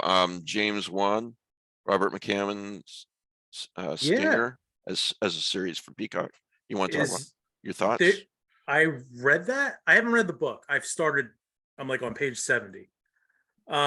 They are going to, on Peacock, they're going to adapt Robert B. McCann's Stinger, which I think is really cool, because McCann, as far as I know, I don't think anything's been adapted except maybe the Twilight Zone episode, right? Crawlers. I can't really think of anything else, and that's a big meaty book.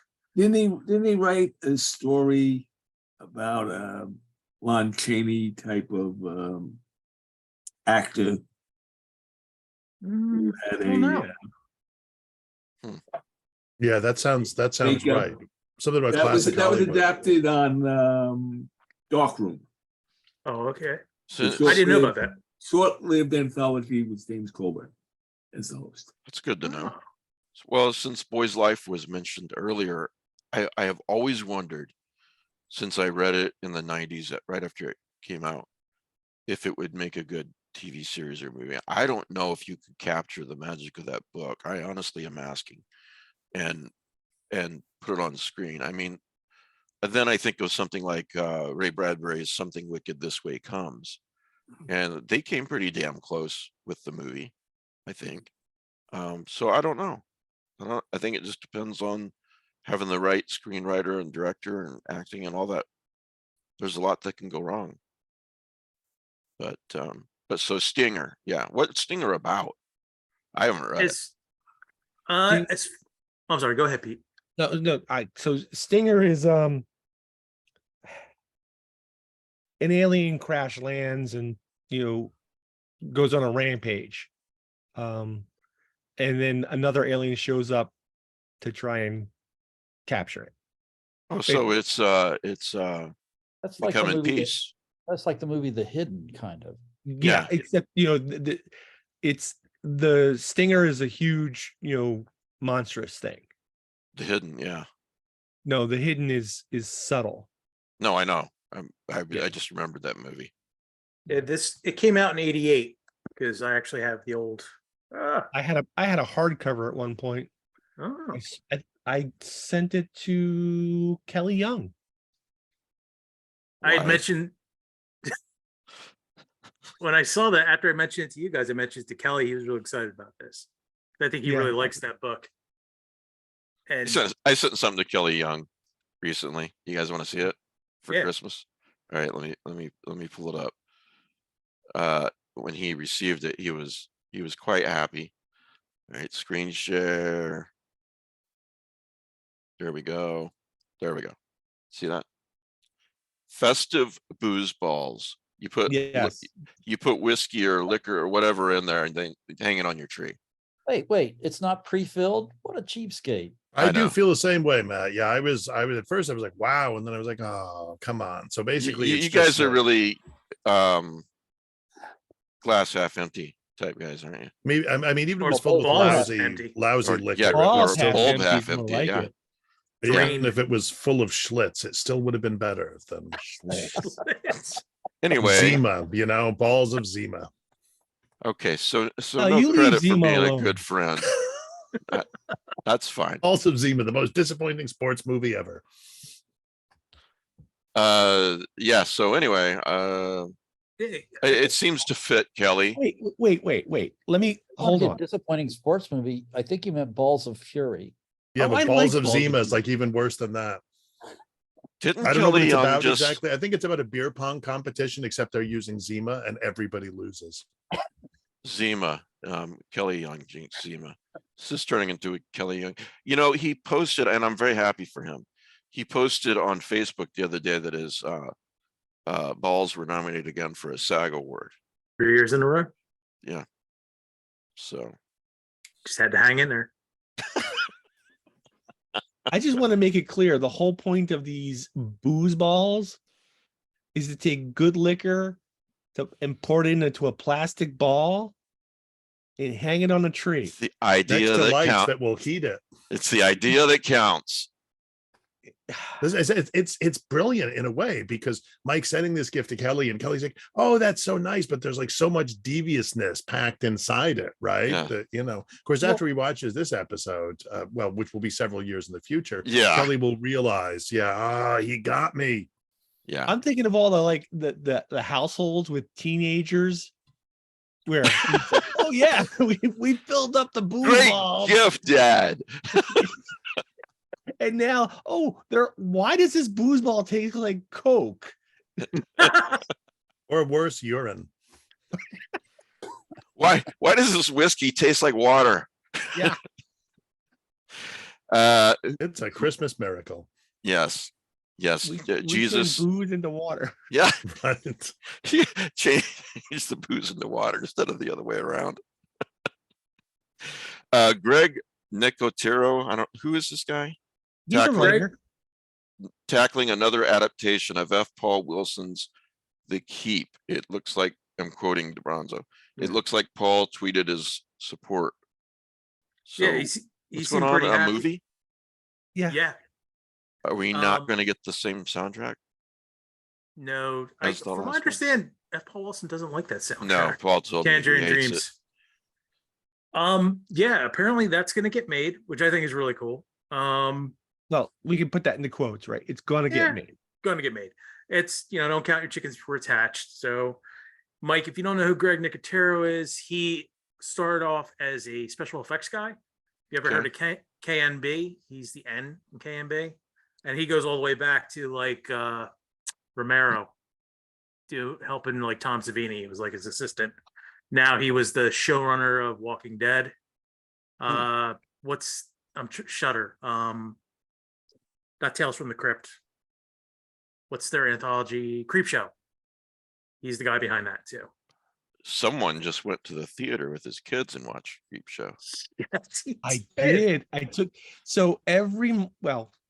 it's shut down a little bit during COVID, but we have a local theater that does Shakarama like once a month. They host classic horror films, and Friday night they did Creepshow.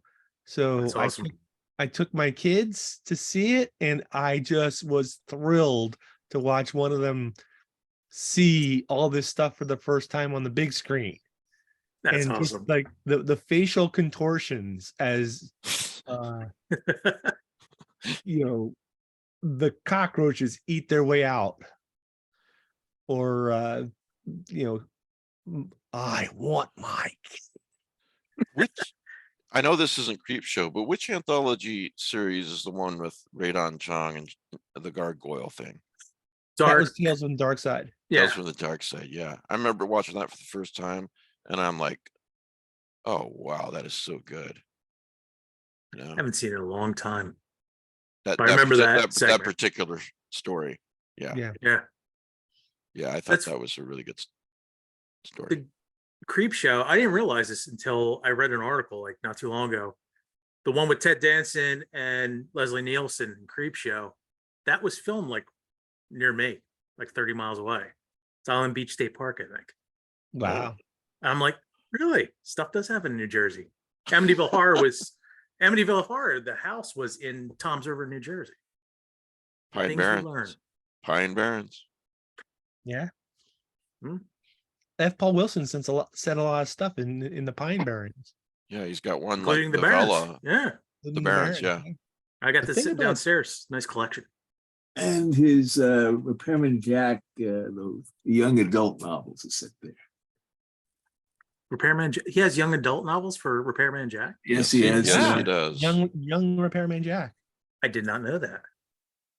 It ties into the novels because he has a girl who grew up with the Repairman Jack who appears in the novels. And it does seem as if I could certainly imagine a savvy producer, saying, look, we've got the keep. And then if we do the keep and the keep works, there's this whole universe. There's this whole, I could absolutely Repairman Jack is just waiting to happen. I mean, it would be a great series. Well, if the keep takes off, then you do the tomb. Yeah. And then you set up for the adversary side. Yeah. You have to do the touch would be the other one. Yeah. Is there any, this was one of the other questions I wrote to you guys. Like, it's great to see that you're getting another shot at Paul Wilson. We're getting Robert B. McCannum. Is there anybody that, let's say flies under the radar out there and they've never been adapted to small screen, big screen that you would want to see? I got one. The Charlie Parker series, because that's a detective series that is also has elements of the supernatural, and it's very well done. I think each book could be a, like an Amazon or Prime season. I think that would be great. Has Brian Lumley had anything turned into a film, television? I mean, like necroscope stuff? Well, that's the Or in obvious general? go-to, but in general, I don't think- know. Okay, I don't know. I would like to see actually, and it's not that I'm a huge fan of The Rock, but I actually would like to see an adaptation movie of one of the Isaiah Coleridge novels by Laird Barron. And I just think if they could get to Rock to just set aside his ego, he'd be like really good in the title character spot. I think Yeah. that would be a real chance for a breakout big movie. Like I watched They Remain, and it's a really good adaptation, but that movie's never going to get any kind of currency or traction. It's been a few years now. I'd really like to see Laird Barron to get a chance with something on the big screen. And those Isaiah Coleridge novels are just, they got a cinematic feel when you read them, you know? Yeah. Yeah, Big badass or even Simone. a limited series. I agree though, The Rock or Jason Momoa.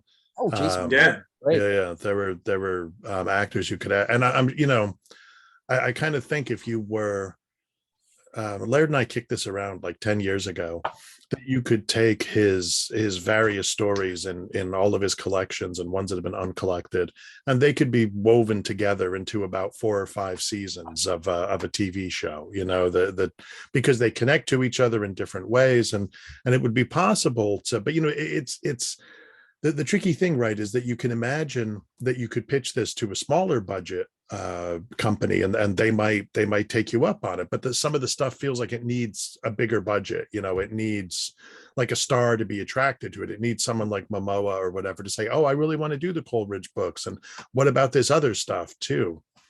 Yeah. Yeah, Well- a horror anthology series based on some of Laird's stories would be really cool as In a well. perfect world, one of the guys you named is a fan. And it's like, I'll do it for, I'll do it so we'll make it work. Yeah. That would be awesome. Yeah. But that's a good True. choice. You mentioned high budget, low budget stuff. Matt Bartlett's WXXT just screams for a low budget adaptation. You remember Romero? No, Tales from the Dark Side. Yeah. Like that would be the sort of like that would be fantastic Bartlett adaptations. Yeah. With Cody Goodfellow as the radio announcer. Right. As the radio announcer / Matthew Bartlett. Yeah. I like it. Yeah. Matt, were you gonna say something else? Nope. No? All right. Okay. All right. I can't believe no one's done the Ballad of Black Tom. Speaking of novellas, I can't, but that seems to me to be, No, that is coming perfectly out. suited for a film. I would I- actually rather see a short series of that than a sequel to Lovecraft Country, to be honest. Actually, I think the Ballad of Black Tom is coming out. I Is think it? Okay. You're right, Mike. It was mentioned like a long time ago. Victor I know said they're something about filming it, The but- Changeling. I know that is. Oh, they are? Yeah. That's Ooh, neat. actually in process. Oh, I didn't know that. Yeah, it might even be finished. I'm not sure, but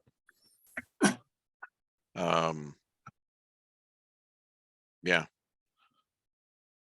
and also SP Miskowski, her Skilloot novels. There's 4 of the one longer novel and 3 shorter ones.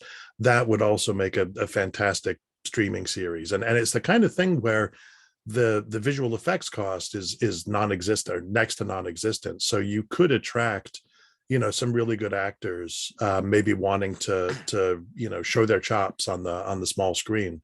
That would be that would be really terrific. And I will say this, and I can't decide. You'd be the better judge, John. If it would be better as a one-off series or as a movie. But imagine The Fisherman adapted. I would love it. Nobody wants to see that, I think that book has a lot of fans, man. Yeah.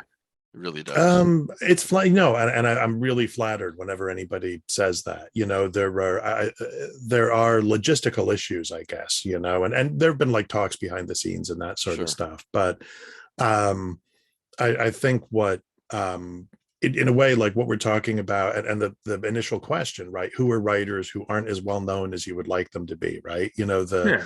I feel like we're in a very filmmaking wise, and at least in terms of big studios, we're in a still in a very conservative era. And the idea is like, I'm not going to make this movie unless I can be guaranteed X percentage in terms of returns.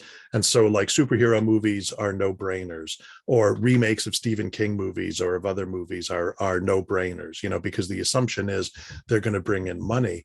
A low budget horror film you can get away with because it's a $5 million horror film is almost guaranteed to make a profit its opening weekend, Right, but at the same time, John, we are living in a golden era now of streaming on TV.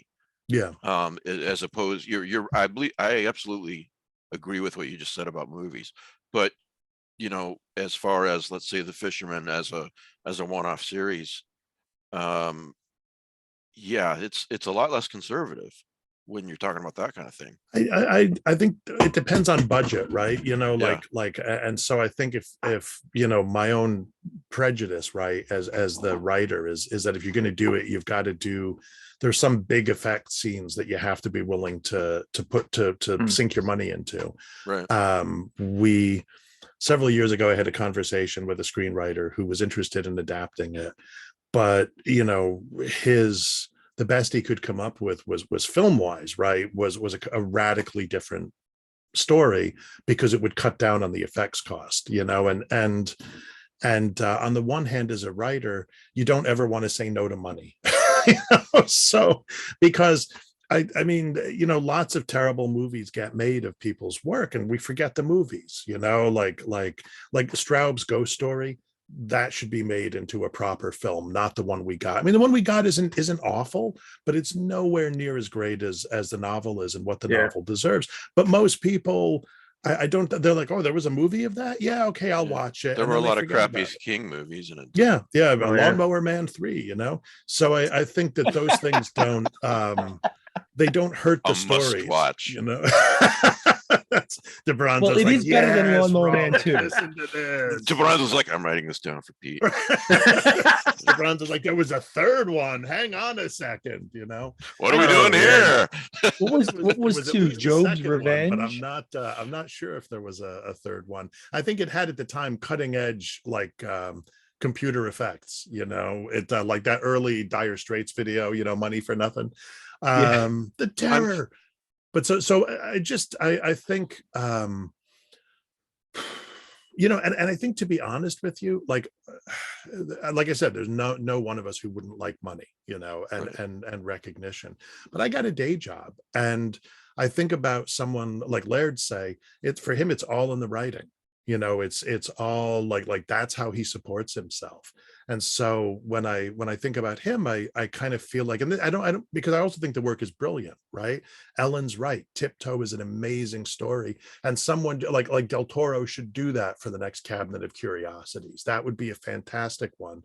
And I kind of feel like the combination of great work and also somebody who would benefit a tremendous amount from it. I feel like I'm not expressing this as no, I get your point, because I don't want to sound like it's a pity party for Laird, but I just feel kind of like his stuff getting recognized would be appropriate and would make a difference in so many different ways. I do agree. And you're a good guy for saying so. I do get your point. When you said something about, the movie of The Fisherman or the limited series, whatever it would be, you always maybe taking the money. I did have that exact same thought. I thought, but John has a job. Does it make more sense in your mind as the right to play the long game? In other words, wait for the right adaptation to come along. I don't know. I mean, in a sense, you want to say yes, but I'm also like, take the money. Right. Like I do. That is. Here's the thing. there were certain directors I think, oh, what would this guy do with my stuff, or what would that person do with my stuff? Fair enough, but that person may never get to your stuff. That's true. Things happen in Hollywood all the time. So if you see an opportunity, take the money. And if you're lucky, the film will never get made.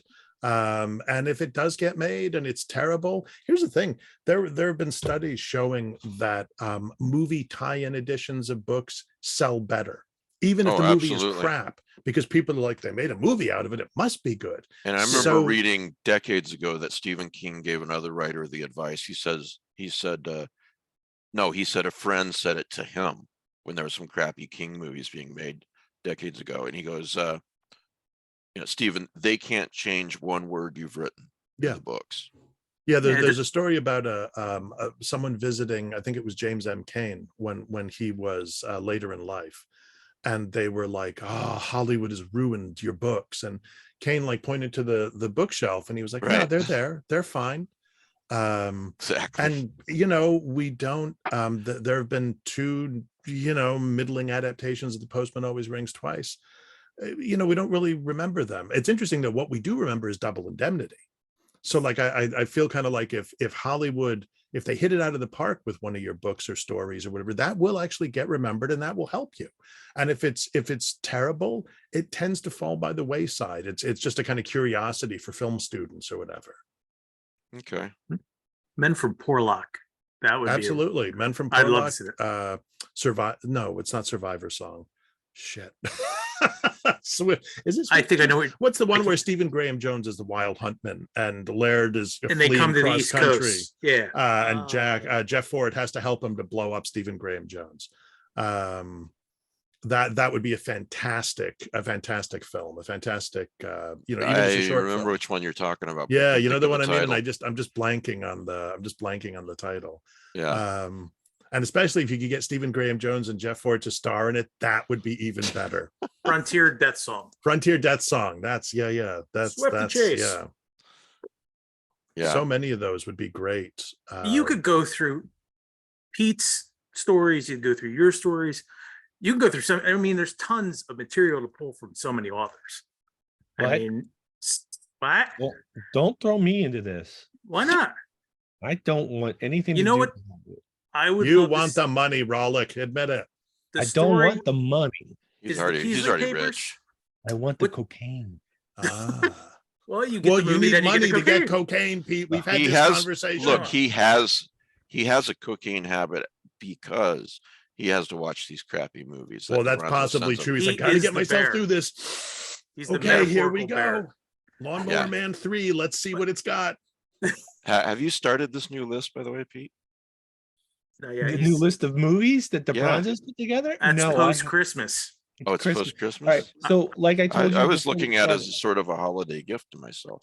My my wife and kids are leaving Monday after Christmas. There we go. Like for good. That's going to leave me, and I have the whole week off. So between marathon live bitching to Facebook coming up. Right. Between marathon writing sessions and some fishing, I'm going to watch a shit ton of bad movies. Fuck yes, you are. It's not even a shit ton. It is a metric fuck ton. Well, let's make sure we have the priority right. Metric system. That's serious. Of these 3 things, the priority is the movies first, and then the fishing, and then the writing. Right? No. The movies have to be first. Think of the people you would be letting down. The influence from these movies are going to worm their way in your writing. That's right. Just get it out of the way. It will inform your writing. And future scholars of Pete Rollick will be like, we'd like to discuss his unproduced script for Lawnmower Man 4. No. It will be the unproduced script for, say it with me, Meth Amphibian. Meth Amphibian. Okay, fair enough. I don't disagree with that one. Yeah.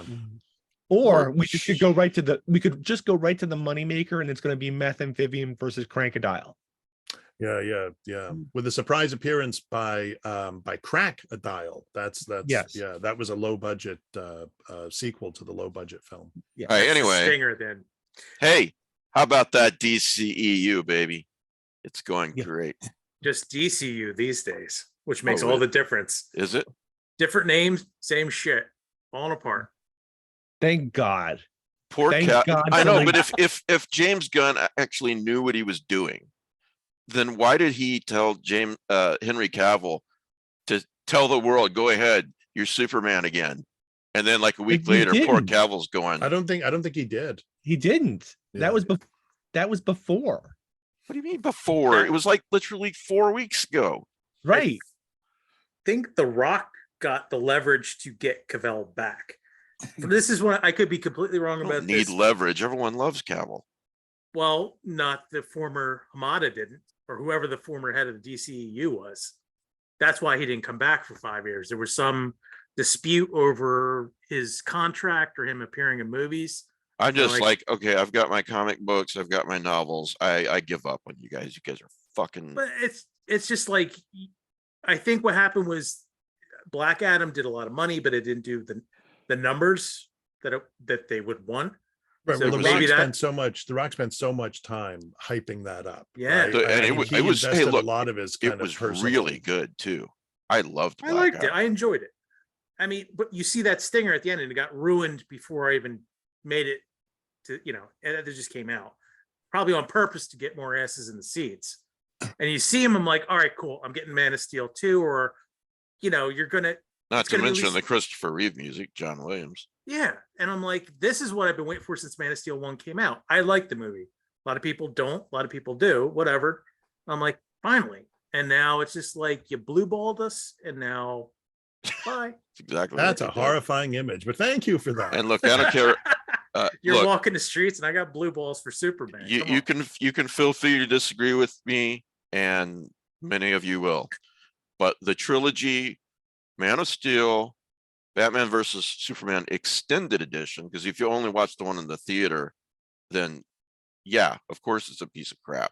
They cut out everything. It's just, and then the third one, Zack Snyder's Justice League. I've been waiting for that since I started reading Batman when I was 4. It's just there. That's a That's great what you were trilogy. waiting for? Be quiet. Shut up, Pete. Because I gotta tell you, You're wrong. Zack Snyder's Justice League was this. So it's like a hot That's mess. all the time we have for Pete for the day. It's like a hot mess to which you apply heat and more glue to make an even bigger hot mess. Yeah, I don't know how to say. How can I say this? You're wrong. Yeah. Okay. Well, I kind of feel like part of the problem, right? Obviously, was they looked at Marvel having made all this money, and they were like, "Why can't we do that?"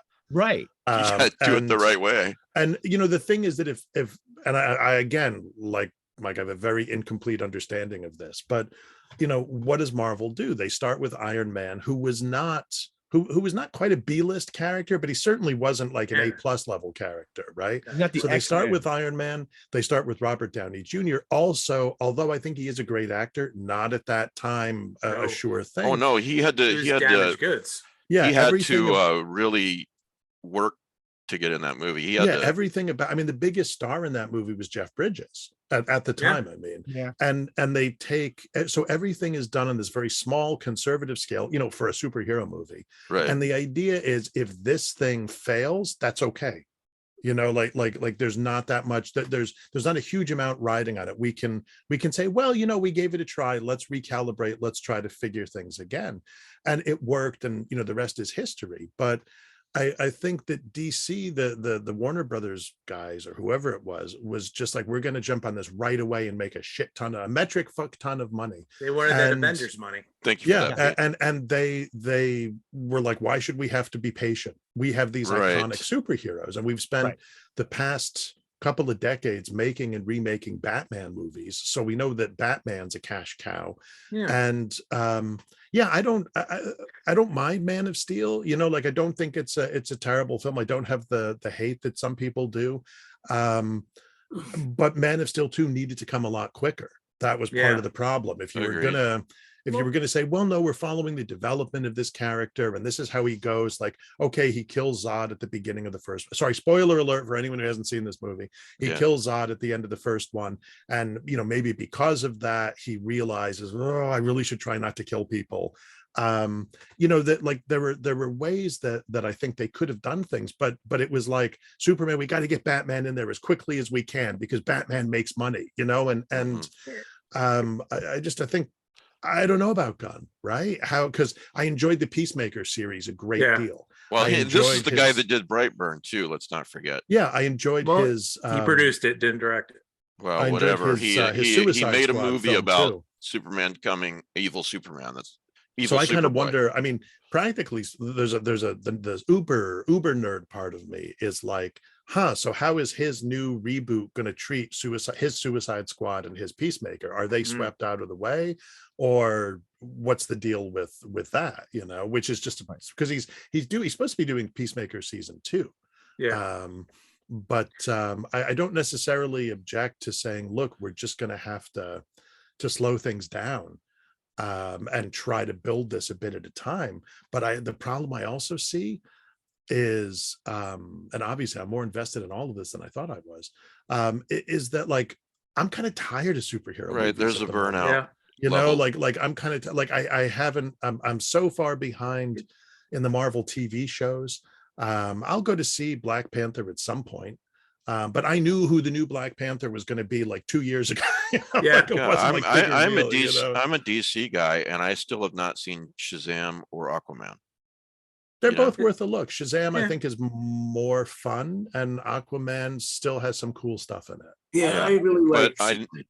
But I knew I would like Black Adam, and I did. And I really wanted to see, you know, Dr. Fate and sorry, I'm blanking. Hawkman. Hawkman. And yeah, Adam's Family. I really want, because in Smallville, they were friends too, and it was done a little bit different way, but it was done so well Yeah. for such a show. I really wanted to see a series where we were going to get Pierce Brosnan as Dr. Fate. I thought that was actually a really potential that was really interesting. I thought he did so great as Dr. Yeah. Fate. He really did. But I think that it's just a lot of it is just a kind of the DC stuff is just a mess at the moment. And Yeah. I appreciate, like I said, I appreciate Gunn wanting to just maybe just like sweep everything aside. But then there's also another part of me, the fanboy, that's like Flashpoint. Just do a Flashpoint movie, everything gets recalibrated. Well, I can't help there but you think go. that part of this is Ezra Miller fucking up everything. Uh-huh. You know. Flashpoint would have been released by now, if not for. Yeah. Yeah. Yeah. So- Well, I guess if I'm mature about this, here, get over it. Someone asked Gunn if he's going to do another fucking Superman origin story, and he said no. He wants to do a young Superman, but not an origin story.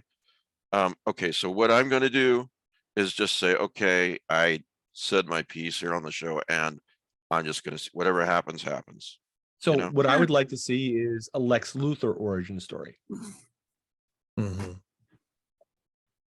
Yeah, Does you could that have a really fascinating story about this guy, because the way they've developed Luthor, right, is that what bothers him is that Superman is not human. You know, that he can do all these things that we can't do, and so he's this impossible ideal. And Lex Luthor is the guy who worked his way up from whatever, you know, to corporate and scientific. You know. Yeah, in Batman v Superman, he goes to him, I don't hate the sinner, I hate the sin, and yours is existing.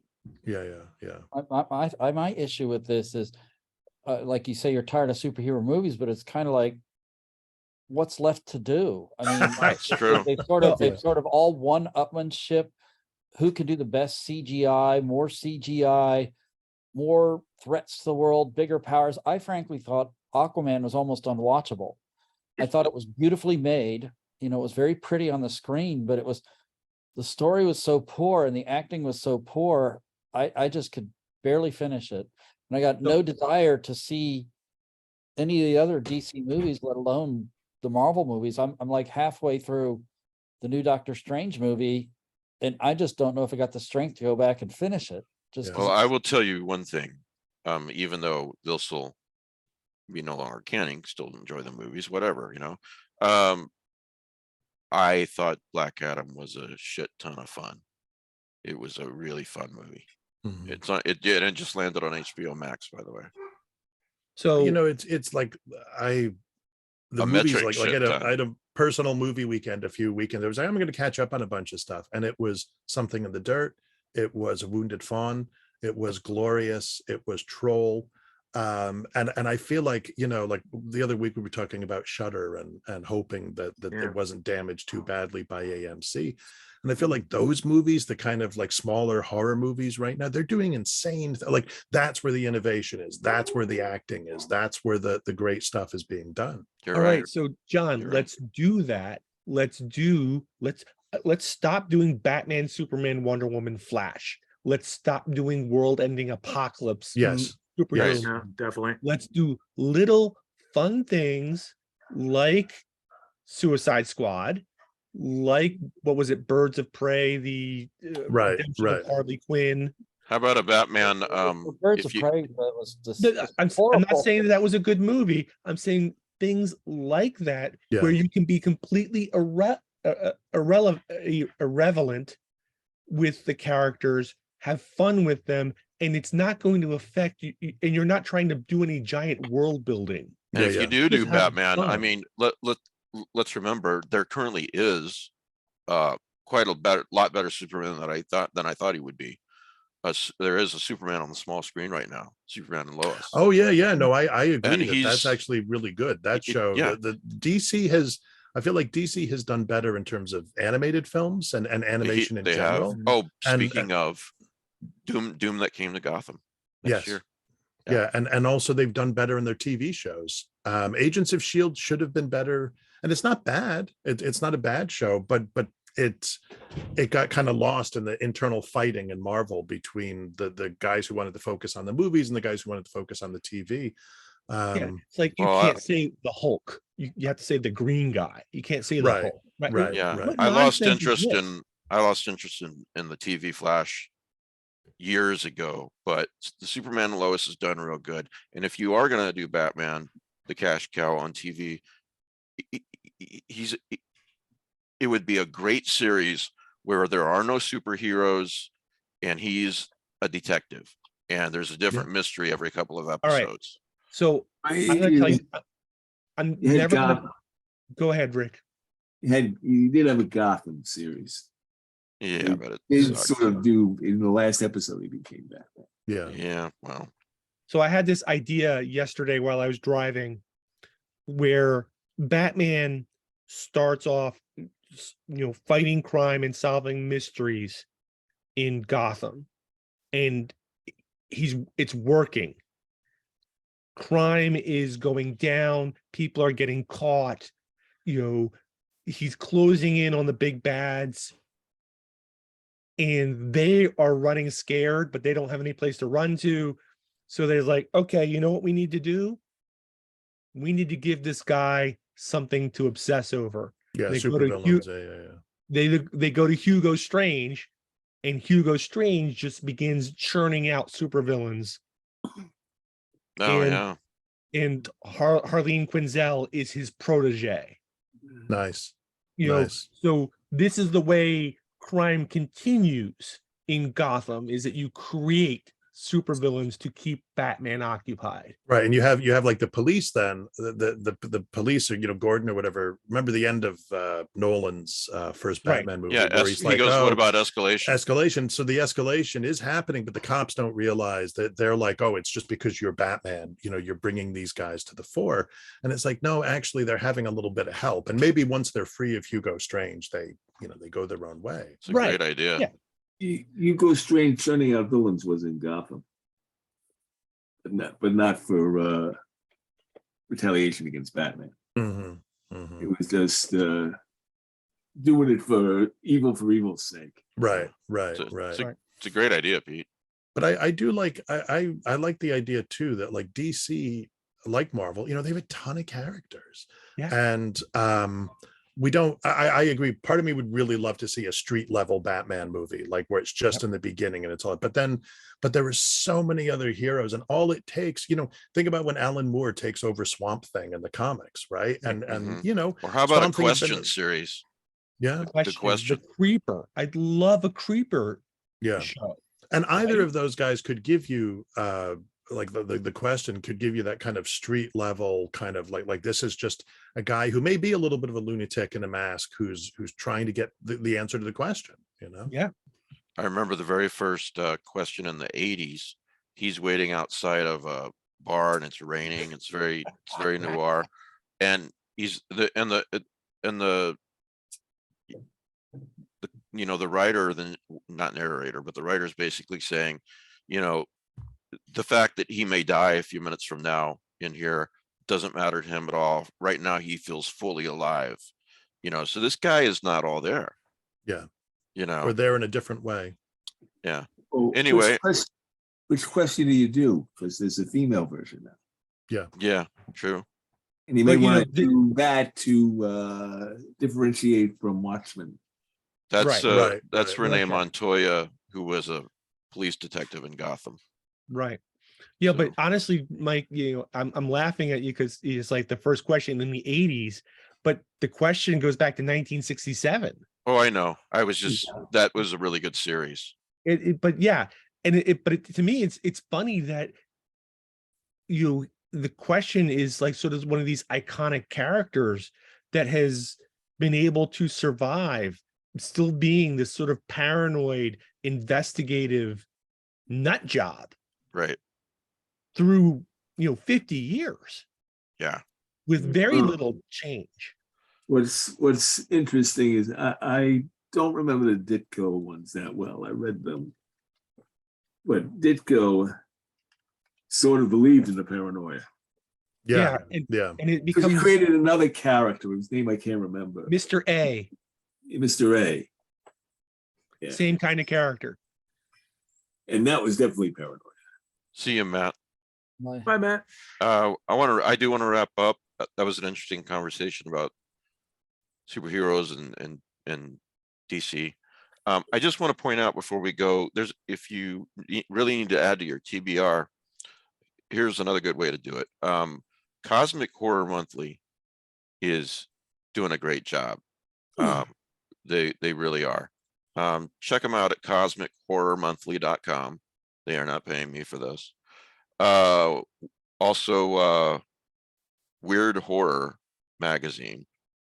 That's Michael Kelly's, isn't it? Yeah, it's Michael Kelly. Is And Cosmic Horror had a recent story by Laird, I'm pretty sure, for whatever that's worth to people.